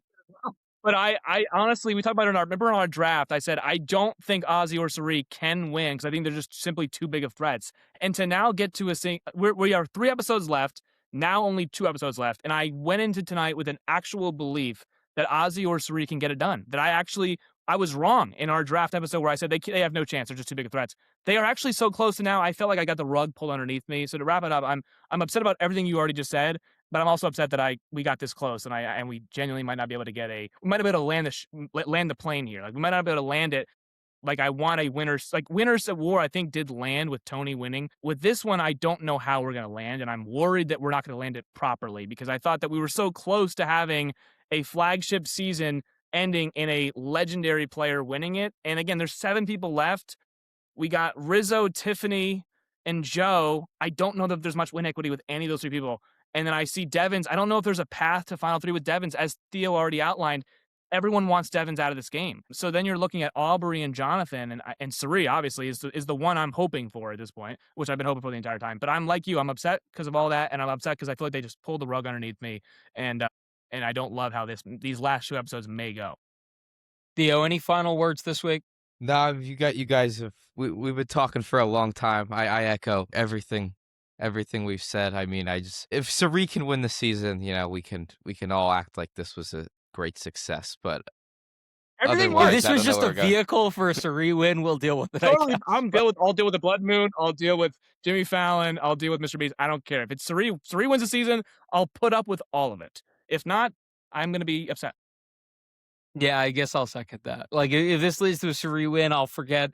Sure, we'll scrub this from the internet, Jeff. We're back on good terms. We're going to Fiji together. We're going to do that, influencer challenge that they did this past year. We'll be invited. It'll be a great time. If Suri wins all these gimmicks, you know what? She's earned a gimmick season because she should have potentially made Final 3. She should have been on Final 3 and Micronesia and potentially won. She should never have gotten advantage to get out in Game Changers. So, you know what? If anyone needs to benefit from Mr. Beast and Jimmy Fallon and Blood Moons, if it results in a Suri win, I will forget about all that stuff because, again, she's been screwed over more than anybody. But again, like we said, if it's not Suri, we're going to have some uncomfortable conversations. Yeah, she'll get a statue of herself. It's all good. Anyway, if you're still crazy enough to be listening at this point, please be sure to like, comment, subscribe, follow us on all the platforms. And seriously, like, what are you doing? Like, go do something else. No, we appreciate all the support. And if you're on Spotify, hit the freaking follow button. I'm sick of seeing the Spotify notification that we don't have enough followers for our viewership. So please follow us on Spotify. It's literally just at the top. I know it's not as beautiful as like Instagram's is, where you get the fun little thing. Just hit the follow button. That's all we ask for.